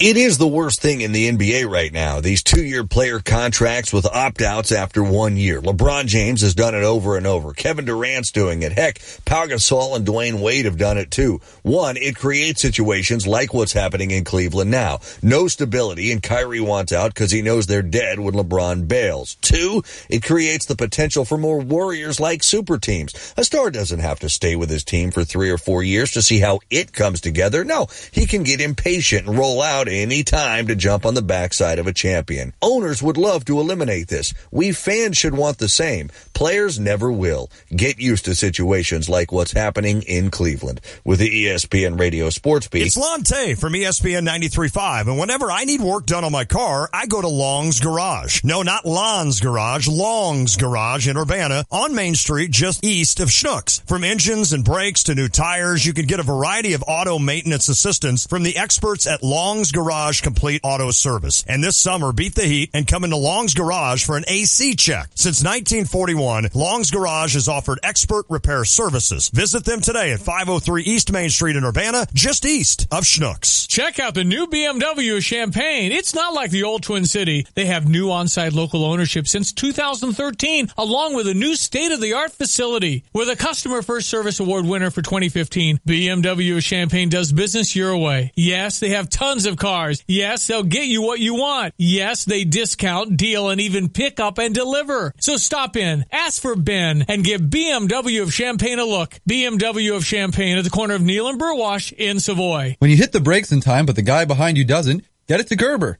When your teenager puts the dent in Stu Dent Driver, yep, get it to Gerber. Gerber Collision and Glass. Call 877-7-GERBER. Gerber comes highly recommended. From buyers and sellers inspections before the sale, protect your future with AA Marshall Home Inspection Services. We also provide radon testing with results back in 48 hours. From Champaign to Savoy and Gifford to Gibson City, protect your future with AA Marshall Home Inspection Services. Get more details and schedule your inspection today at aamarshall.net. Hey, what are you doing on August 25th and 26th? I don't know. Why? Well, I'm on the Urbana Sweet Corn Festival website and I saw some awesome volunteer opportunities. Oh, yeah? Yeah, you can volunteer at their corn eating contest, cornhole games, beer tent. Oh, Ooh, let me see. These opportunities look awesome. Click on that. What's the entertainment for this year? The main stage lineup covers an array of classic rock, rhythm and blues, and jazz by some awesome local bands. Wait, Candy Foster's playing? And Love Sign, ESP, Andy Moe, King's Highway, The Boat Drunks, Tons of Fun Band, and a performance for Elnora, the Guitar Festival at Craner? And there's even more stages. The One Community Together, Folk and Roots, and wow, the downtown bars have live music too. That's 2 days of music we cannot miss. Oh, look, we can bring the kids too. There's a puzzle hunt by CU Adventures, didgeridoo making, inflatables, and the Motor Buster car show. You can take the kids, but I'm all over that $6 souvenir cup that can be filled at any downtown bar or festival beer stand. Well, since it's a 2-day festival, I'm sure we can do it all. Sponsored in part by the Urbana Business Association, City of Urbana, Bud Light, and this station. For more information, visit UrbanaSweetCornFestival.com. Are you ready to get active and involved in a good cause? Our friends at the St. Joseph Ogden 5K event invite runners and walkers to come out to downtown St. Joseph on July 29th at 7:30 a.m. for this amazing community event, helping the St. Joseph Ogden High School and Middle School cross country and track teams. If you would like to participate in our event, you can visit our website at sjo5k.com. Again, it's Saturday, July 29th, beginning at 7:30 a.m., and the website is sjo5k.com. Coach Mike Ditka is not just talking sports. What'll he say next? Hear him here Monday and Friday mornings from 7:30 to 8 with Brother Johnny and me, Stevie J, on ESPN Radio 93.5.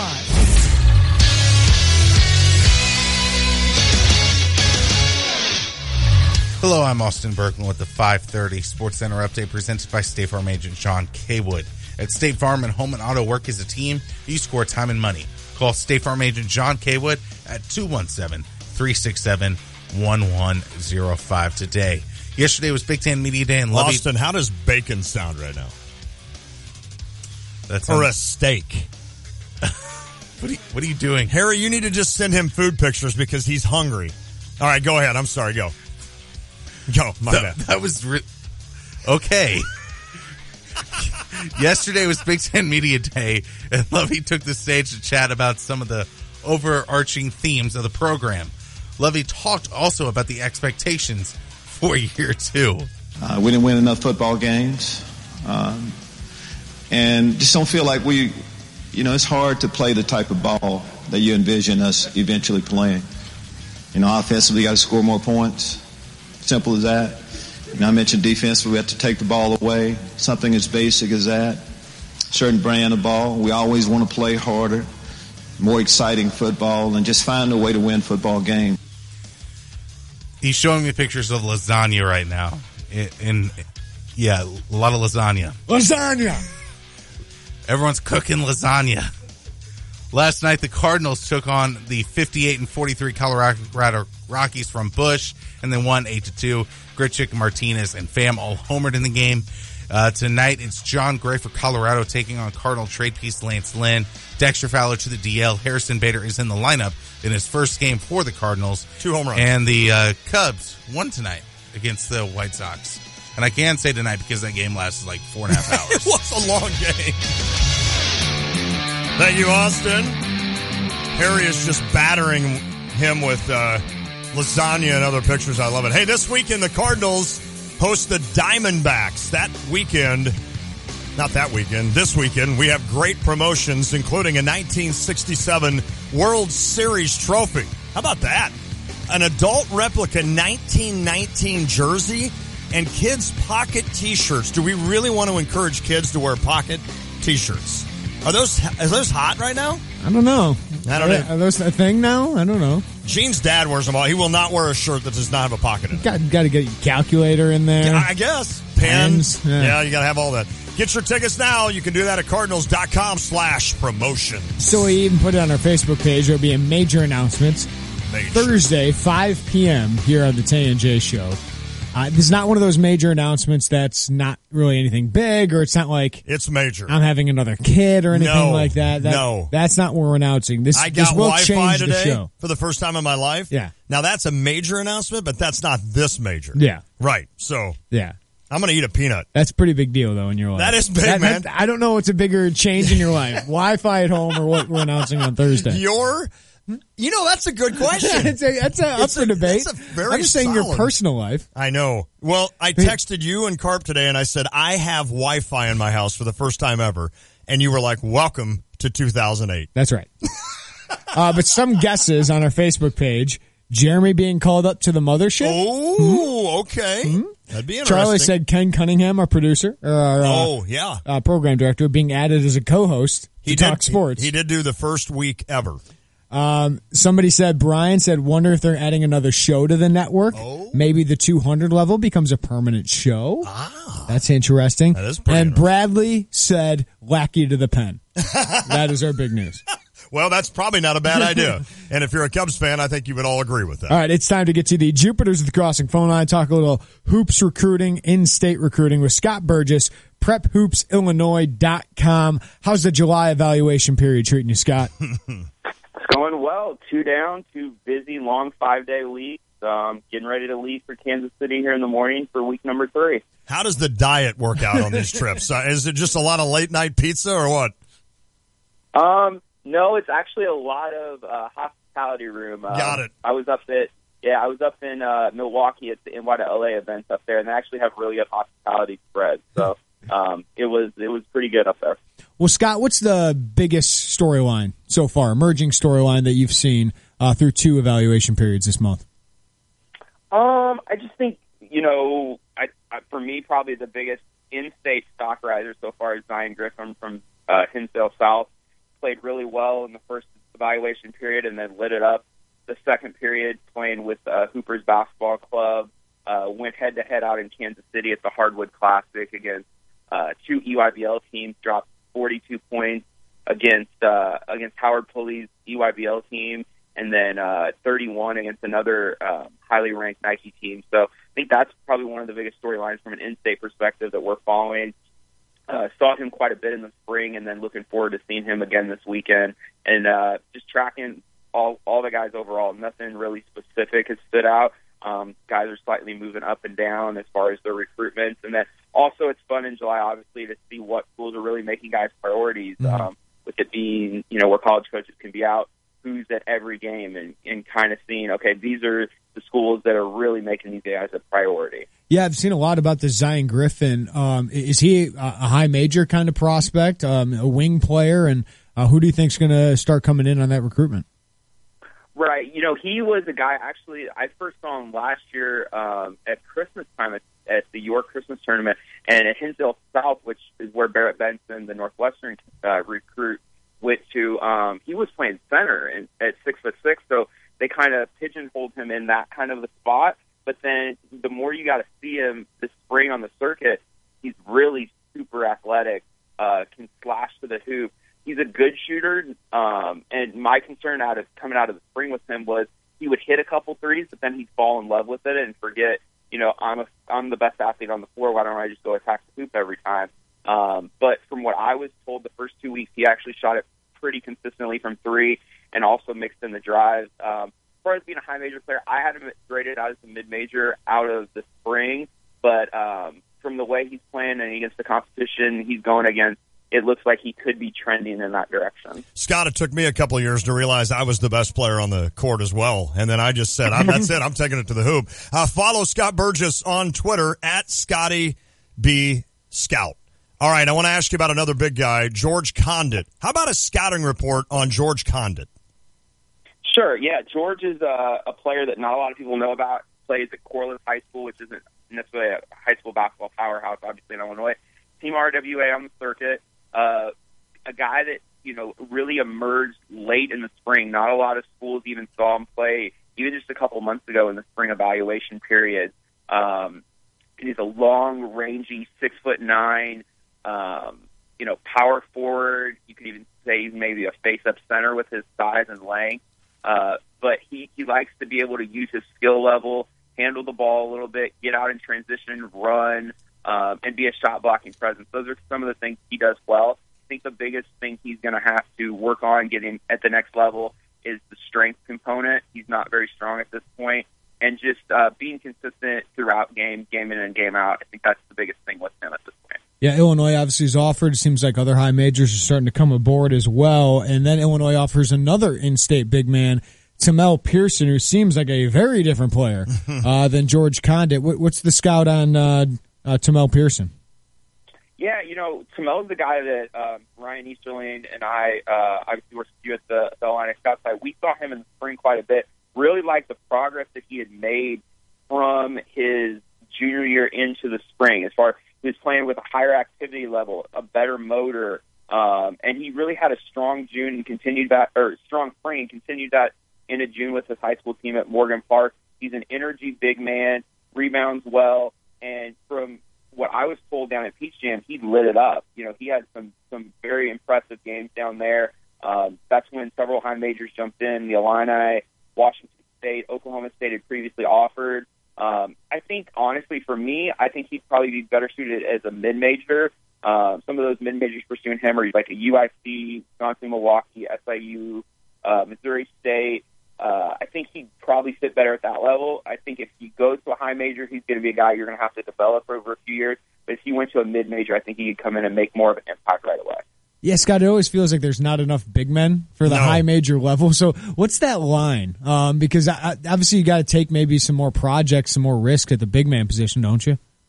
100% right. And that's one thing that I think I gathered throughout the week, just talking to other fellow evaluators and talking to coaches, is there's not enough big men, not only in state, regionally, but nationally, to fill the spots that are available out there. Maybe you grade a player as a mid-major player, but he has to go, a high major might have to, take a risk on him or project him a little bit more because there aren't as many bigs out there. I mean, we only have 2 or 3 bigs in the top 15 period in the state of Illinois in this class. And it's kind of the same way across the Indianas, the Missouris, the states around the region. It's not a great year for bigs. And when you look nationally, too, out of the top probably 100 to 150, half those national big guys are already off the board with commitment. So people are searching for more names to get out there. And obviously Condon and Pearson are a couple of the in-state names that have kind of risen up the board. Scott Burgess, our guest, prephoopsillinois.com. It's a great site, prephoopsillinois.com. Enough of the big men. Let's talk about a little bit more of the guards. Tim Finke has not had the summer that he hoped for. He's struggled. How will this impact his recruitment, Scott?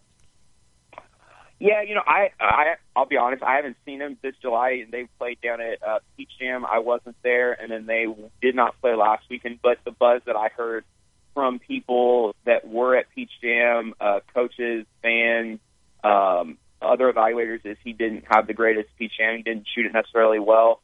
I thought when I saw him play in the spring, he started off slow at the Swish and Dish, the first event of the year, but then he came on strong, and I thought he played pretty well. When we watched him at Indy, he had a heck of a game going head to head against Cam Reddish. I know a lot of schools are going to be monitoring him closely this week to see if he can pick up the steam back up after a little bit of a shaky week to start the live period as far as in July. So he's definitely going to be one that schools are going to be tracking closely to see, if it was just a really, really off week or if it's a trend thing with him. Yeah, Scott, I mean, this kid was probably ranked a little too high to start this thing, but, he is a top 100 prospect on most lists, if not top 150. But he's been a high major. He had a lot of high major offers. What are the holes in the game that people are worried about? Why all of a sudden are people worried about Tim Finke? One of the things that I was told out of Peach Jam is he didn't necessarily shoot the ball well.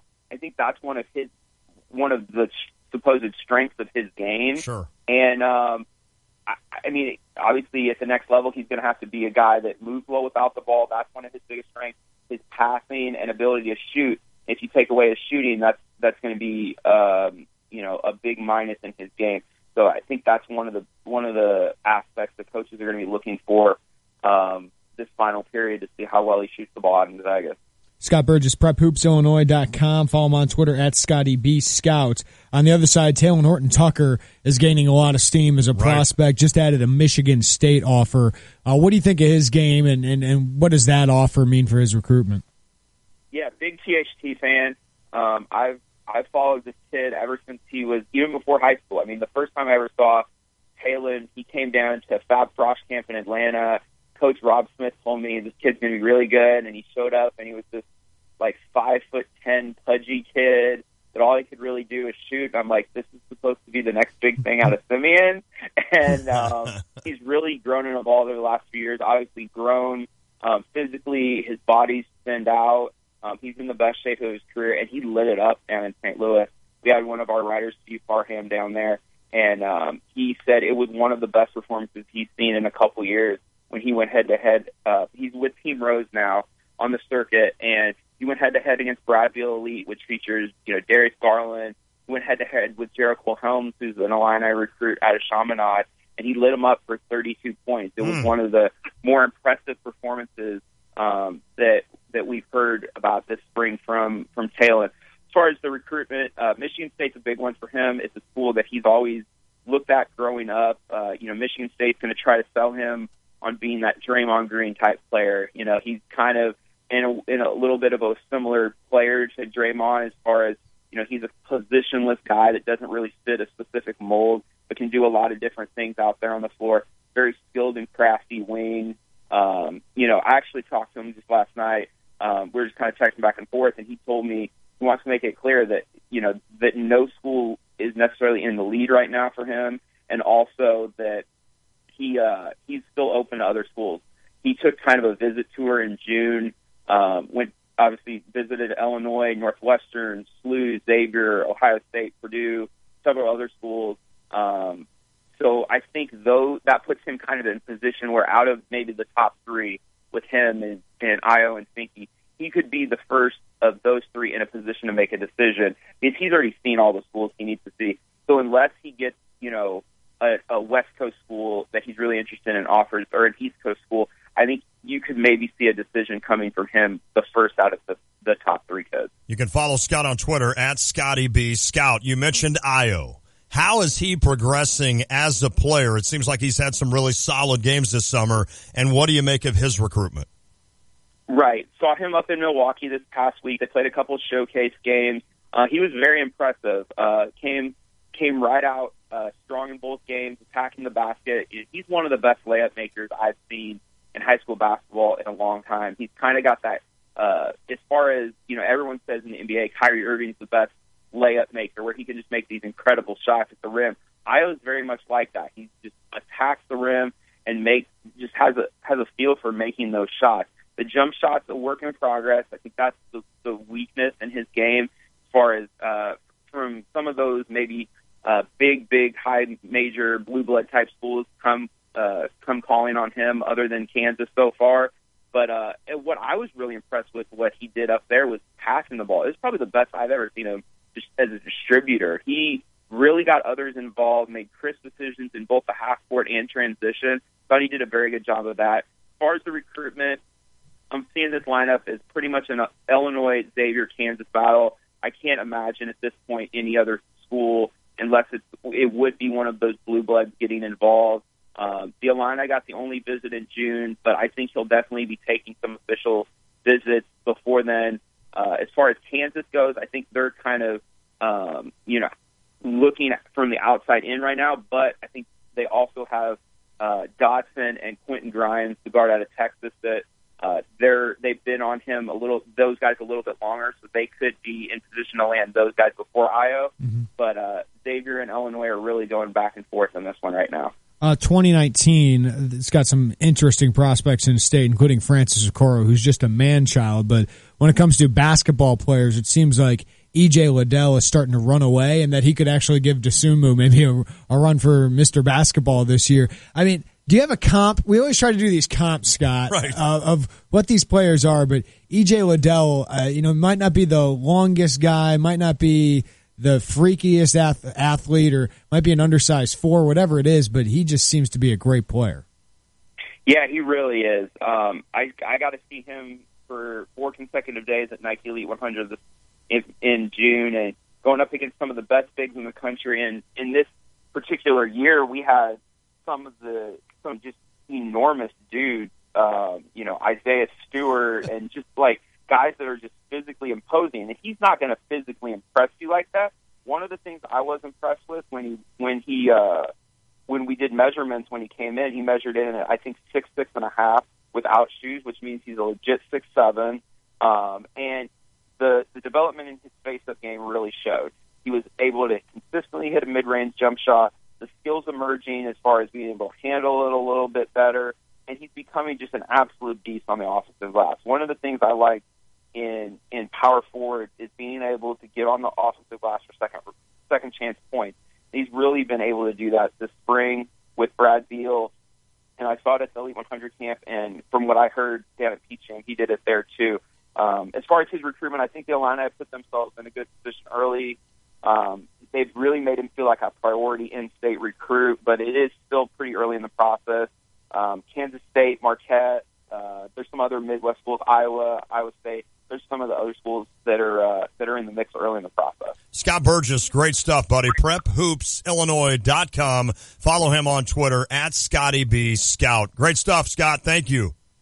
Thanks, guys. Have a good day. You too, man. Good stuff. Wow, we went through a lot of lists there. Kind of timely because we talked about this a little bit about the same time last week, then we took some time off from it. Yeah. And now it's kind of like, all right, what is going on now with this stuff? Yeah, it's a big week ahead for Tim Finke. Yes, I was about ready to bring up Tim Finke. High major offers he has right now, I don't know if he can take them. Okay. I don't know if they would take his commitment right now. Wow. There's that many questions now about his game. Derek mentioned it. He's got to shoot at the next level because he struggled with athleticism and speed out there. And that's the part of his game where young, it seemed like he was going to be a plus athlete, plus speed and all that. Doesn't seem like that's come to fruition yet. So he's got to be a shooter. And if you're a 6'7" shooter with some athleticism, a nice all-around game, yeah, you can do it, but he's got to be a shooter. And it seems like some teams are worried that he just isn't because even though he's shown sometimes he can shoot, it's not very consistent. You got to be better than a 30% three-point shooter. Well, hopefully he'll get that turnaround. Yeah. And have as good of a week as he had a bad a couple of tournaments there for Tim Finke. And of course, Illinois fans keep an eye on him, obviously, because, his brother Michael's there. Jeff played here. They'd made up a lot of ground, too, here recently, and they were liking him a lot. Right. And then he just had some struggles. Okay. You wonder how much that 1 week should matter that much, but when you're playing the top competition, that's the best measure. I agree. When you're playing that top competition, and they've seen all this before, and it's not just Illinois or one or two schools that are backing off a little bit. I don't know why I was thinking E.J. Liddell was a guard. No. He's like a Laron Black kind of player. Okay. I don't know why, for some reason, I was thinking that with him. And then Zion Griffin, I guess is how you'd say it. Zion is the name of the school. He's kind of come out of nowhere a little bit. It seems like that 2018 class getting a little stronger with Condit, Pearson kind of emerging, and now a kid like Zion Griffin. I don't know if Illinois will get involved, but I know our boy Joe Hendrickson thinks he might be a high major player at this point. I just burned my own ears when I said he's kind of came out. Instead of come. Right. Me speak good English? That's impossible. Kind of come out of nowhere. No, Lon. Hey, there might be a trade brewing. What? In baseball. Is it going to mess with Tay's take? No. Oh. Because it's not Cubs, it's not White Sox, and it's not Cardinals. Oh, it's not. Okay. But it could be a big deal. The Oakland A's and the New York Yankees are discussing a deal that could send Sonny Gray and Yonder Alonso to the New York Yankees. Yonder Alonso having a breakout season. Right. A former top 6 pick of the Cincinnati Reds. He's having a breakout year, and they need another big bat in that lineup. They just added Todd Frazier, who's kind of a throw-in in that deal. Right. And, of course, they need a pitcher for the next couple years, and Sonny Gray has 2.5 years left of control. The Yankees have that farm system. Yes, they do. And even if they deal one or two guys, they still have a farm system. They're trying to make this year their year, right? Well, they're trying to make the next couple years. Yeah, right. We thought kind of next year would be the year they kind of really burst on. They've done that this year. But Sonny Gray is another guy kind of like Quintana. You got multiple years at a cheap contract.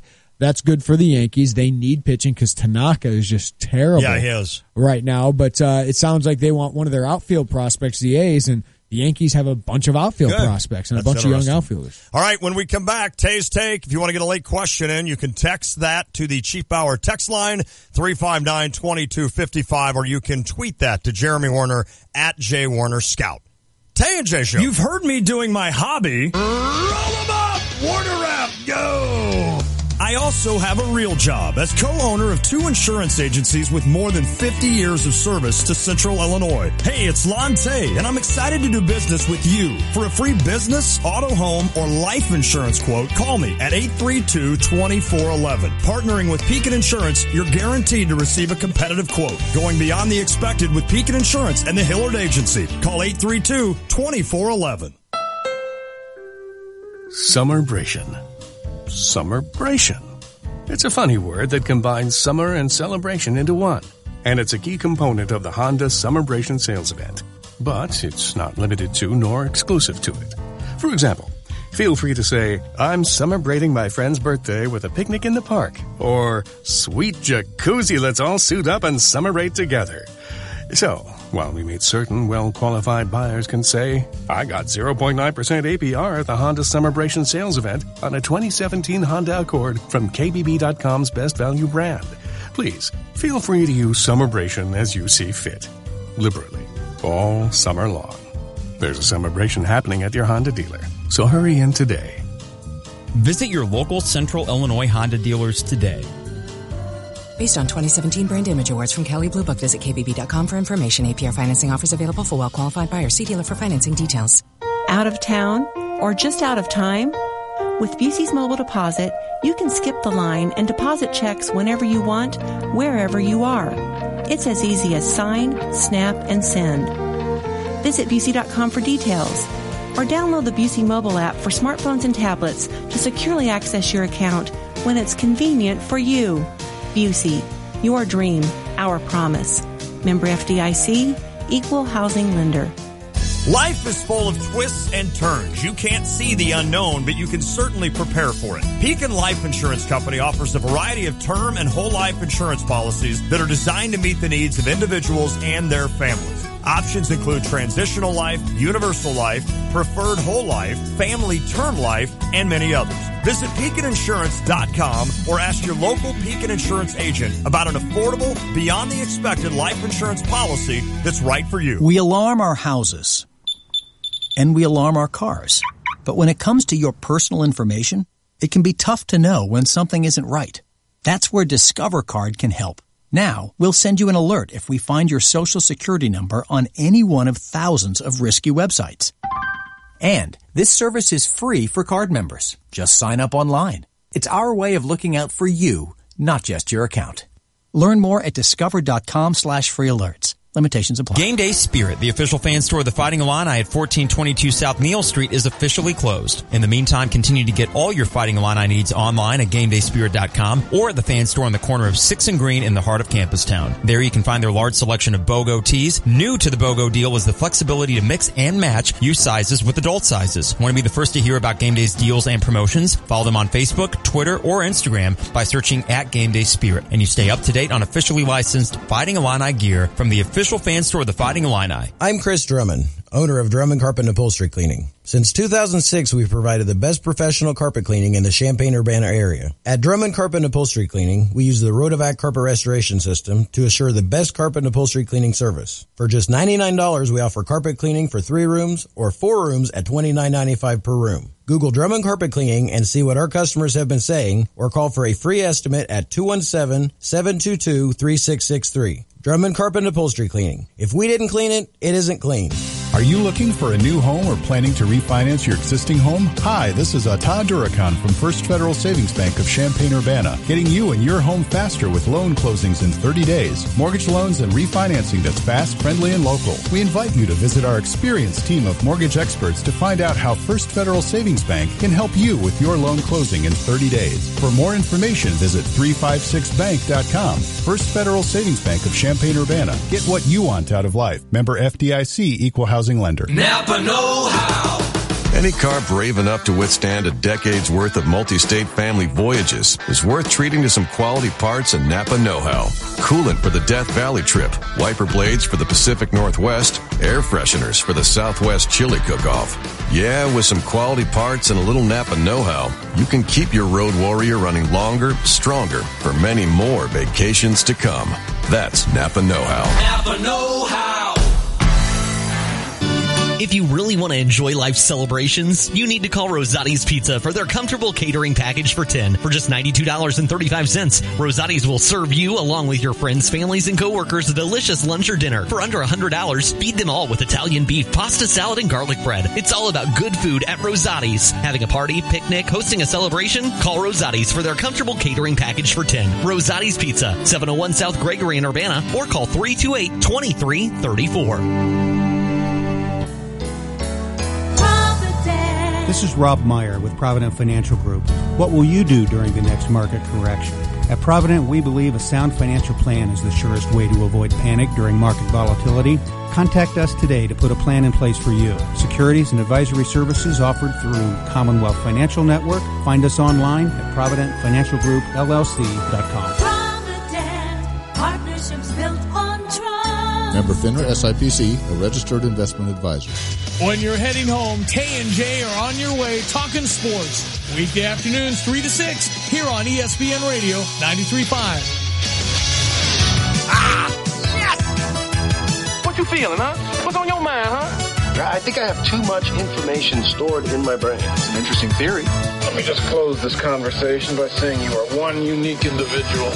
Yeah, well, you know, that's just like your opinion, man. It's Day's Take, brought to you by DP Dough, the original calzone company on campus since 2006. Out late and hungry? Visit dpdough.com and order. Got anything in bacon? End zone includes steak, green peppers, onions, and mozzarella. Wow. Visit dpdough.com. See, my normal order there would be I'm going to get the end zone with just the steak and mozzarella. They're like, you don't want any onions? No. You don't want any green peppers? No. I just want the end zone with steak and cheese. Because you are bowing. I know. I'm totally boring. All right, here are the Tay's Take questions today. Are you ready, Lon? I'm ready. You took a sneak peek at some of these, but you kind of needed to. Yeah. What's Lon's dream vacation? This is from Matt Carlin. Okay. Like once in a lifetime vacation. What would be your dream? I started this out by saying, would Florida be too boring? And then I told the interns, I'm like, I don't really feel like I need to go overseas. Yeah. But then it's going to actually be that. So I want to fly to Germany because we are German descent. Yeah. And my cousin Allison traced us back to a small fishing village in Germany. And our name wasn't Tay, it was like Teddy. And it got changed somehow. So I would start there, and I would love to meet someone, in that village. Yeah, from that family would be cool. Then I would go to Sweden just because I just want to see Sweden. I think they'd have hot chicks. I'm being serious. And then I would end it by flying to Ireland to see a Ryder Cup in Ireland. But you'd take Budweiser. The one thing I get to do is take Bud Light or Budweiser because we got the America on it. And because I don't like any other beer, so I want to be able to go to Irish pubs with Bud Light. Would be funny. That would be. I'm at it. Want to be like 3 and be like, I can't drink anymore. Why can't I drink 12? So that's it. That's it. All And right. maybe finish the day out in Key West or something. Brad Repplinger, who's in your dream foursome? Okay, this is another one I peeked at. Definitely Jack Nicklaus. He's my favorite golfer You ever. could have taken this another way. But, you're going golf. I got you. I'm totally going. Well, let me think on that one. No, let's go Jack Nicklaus for sure. He's my favorite golfer ever. He's the best golfer ever. Yeah. Phil Mickelson. I like Phil. I like what he stands for, and I think it'd be cool to watch a lefty that's that good. And then I'm not going to go Arnie. I'm not going Tiger. I'm going Payne Stewart. Nice. Because Payne Stewart, I know he passed away, obviously, in the tragic flight. This is a dream. It is, right, exactly. But Payne Stewart was just a guy that was he wore the knickers. He was always happy, it seemed like, and he was a hell of a golfer. So I'd like for Payne, I think Payne and I would be in one cart and Phil and Jack in the other, and they'd be all stoic, and Payne and I would just be throwing beer down and just laughing and being like, yeah, watch me do this. So that's my foursome. All right. Who's going to win the Premier League? That's from Andrew. Oh, well, that sport on the pitch. Tottenham. What was the team a couple of years ago that came out of nowhere that they were just really bad? It's soccer. I forgot. I'm going to go Manchester United if they're even in it. Cade, what 3 things do you take if you're on a deserted island? Oh, my. Beer. Right? I mean, come on. Let's see. So you're not taking like a knife or... No. I want peanut butter. Unlimited supply of peanut butter. Well, you can't. It's an island. Oh. So I have to take something that. Okay, this is Tay's take. Mine. He's taking peanut butter and beer. And then that's a good combo. I know. Can I put it together like a TV with DirecTV, like so I get Cardinals games and sports? What are you plugging it into? I don't know. That's the problem. You could just have a TV not plugged into anything. An entertainment center is what you're saying. What else would I take? I don't think DirecTV has a line out there. I'd probably take a big knife, so I could kill things. And exactly. Cut coconuts open. Like a lighter? Maybe a lighter would be big. Man, now we're starting to get like naked and afraid stuff here. I don't know. All right, this is the best question from the Champagne Room. You're allowed to give Illinois a 1-touchdown lead to start a game this season. And which game do you use it and why? Well, you'd want to use it in a game you're going to win. Or you'd have a chance to win. A toss-up game, right? A toss-up game. You're not going to agree with this. But I'm using it down in Florida for the USF game. And here's why. Because I want to be there. And I want to be a little bit toasty by the time I get to that game. And I want to be a little bit arrogant and walk into that stadium and be like, hey, we're going to score first and we're going to win this game. Yeah. And then we're going to score first. And the next people next to me are like, man, he knows what he's talking about. I'd do Nebraska. Yeah, because that's a toss-up. And probably be Iowa, too. Do we have Iowa here? Oh, you're at Iowa. You're home against Nebraska. It's a Friday night. Okay, let's do that. Nebraska's having this transition. You should be healthy at that game. And how big would that be? It would be to big. win your Big Ten opener. Okay, in front of recruits. How many more years do we have to go hosting Nebraska or playing Nebraska the opener? This will be the 4th straight year, I think. Yes. Okay, I'm with you. They make some competitive games. Yeah, they have. No, I want to score first in Florida. Okay, you stick to your. This is Tay's take. I am, and I'm taking my peanut butter and beer and my knife. Thanks to our interns today, Austin, Harry, David, and Maddie. That's it. Thanks to our one guest today, Scott Burgess, PrepHoopsIllinois.com. If you missed the show, get the podcast on iTunes. That's all powered by GTPS Insurance. The kid, Harrison Bader, is in the lineup, batting 6th for the St. Louis Cardinals tonight. Over under 1.5 home runs. I'm going to go under. No, I'm going over. He's hitting 2. No, he's not even a home run hitter, is he? He's got 19. I'm going over. It's going to be a heck of a rookie appearance. Enjoy the game next. 93.5. It's the Tay and J Show. Home is where the art is. It's where every day begins and ends. It's a place for big occasions and small. Home is where stories unfold and where they are told. We may leave, but we always come home again. First Financial Bank can help you achieve the home of your dreams. Talk with one of our friendly loan officers and we'll help you find the loan that's right for you. Consider it our way of saying welcome home. From First Financial Bank. Equal housing lender, member FDIC. The same people you trust after a fire or water disaster will also keep your house clean year-round. That's because the specialists at ServPro of Champaign-Urbana and South Champaign County are trained in every category of cleaning, from mold remediation to the cleaning of carpets, upholstery, air ducts, and crawl spaces. They're here to help protect every square foot of your most valuable possessions. ServPro of Champaign-Urbana and South Champaign County, or visit them at servproofchampaignUrbana.com. That's the bright green cleanup team at ServPro of Champaign-Urbana and South Champaign County. Franchises are independently owned and operated. You're listening to WSJK ESPN 93.5 Tuscola, Champaign-Urbana, your home for the St. Louis Cardinals.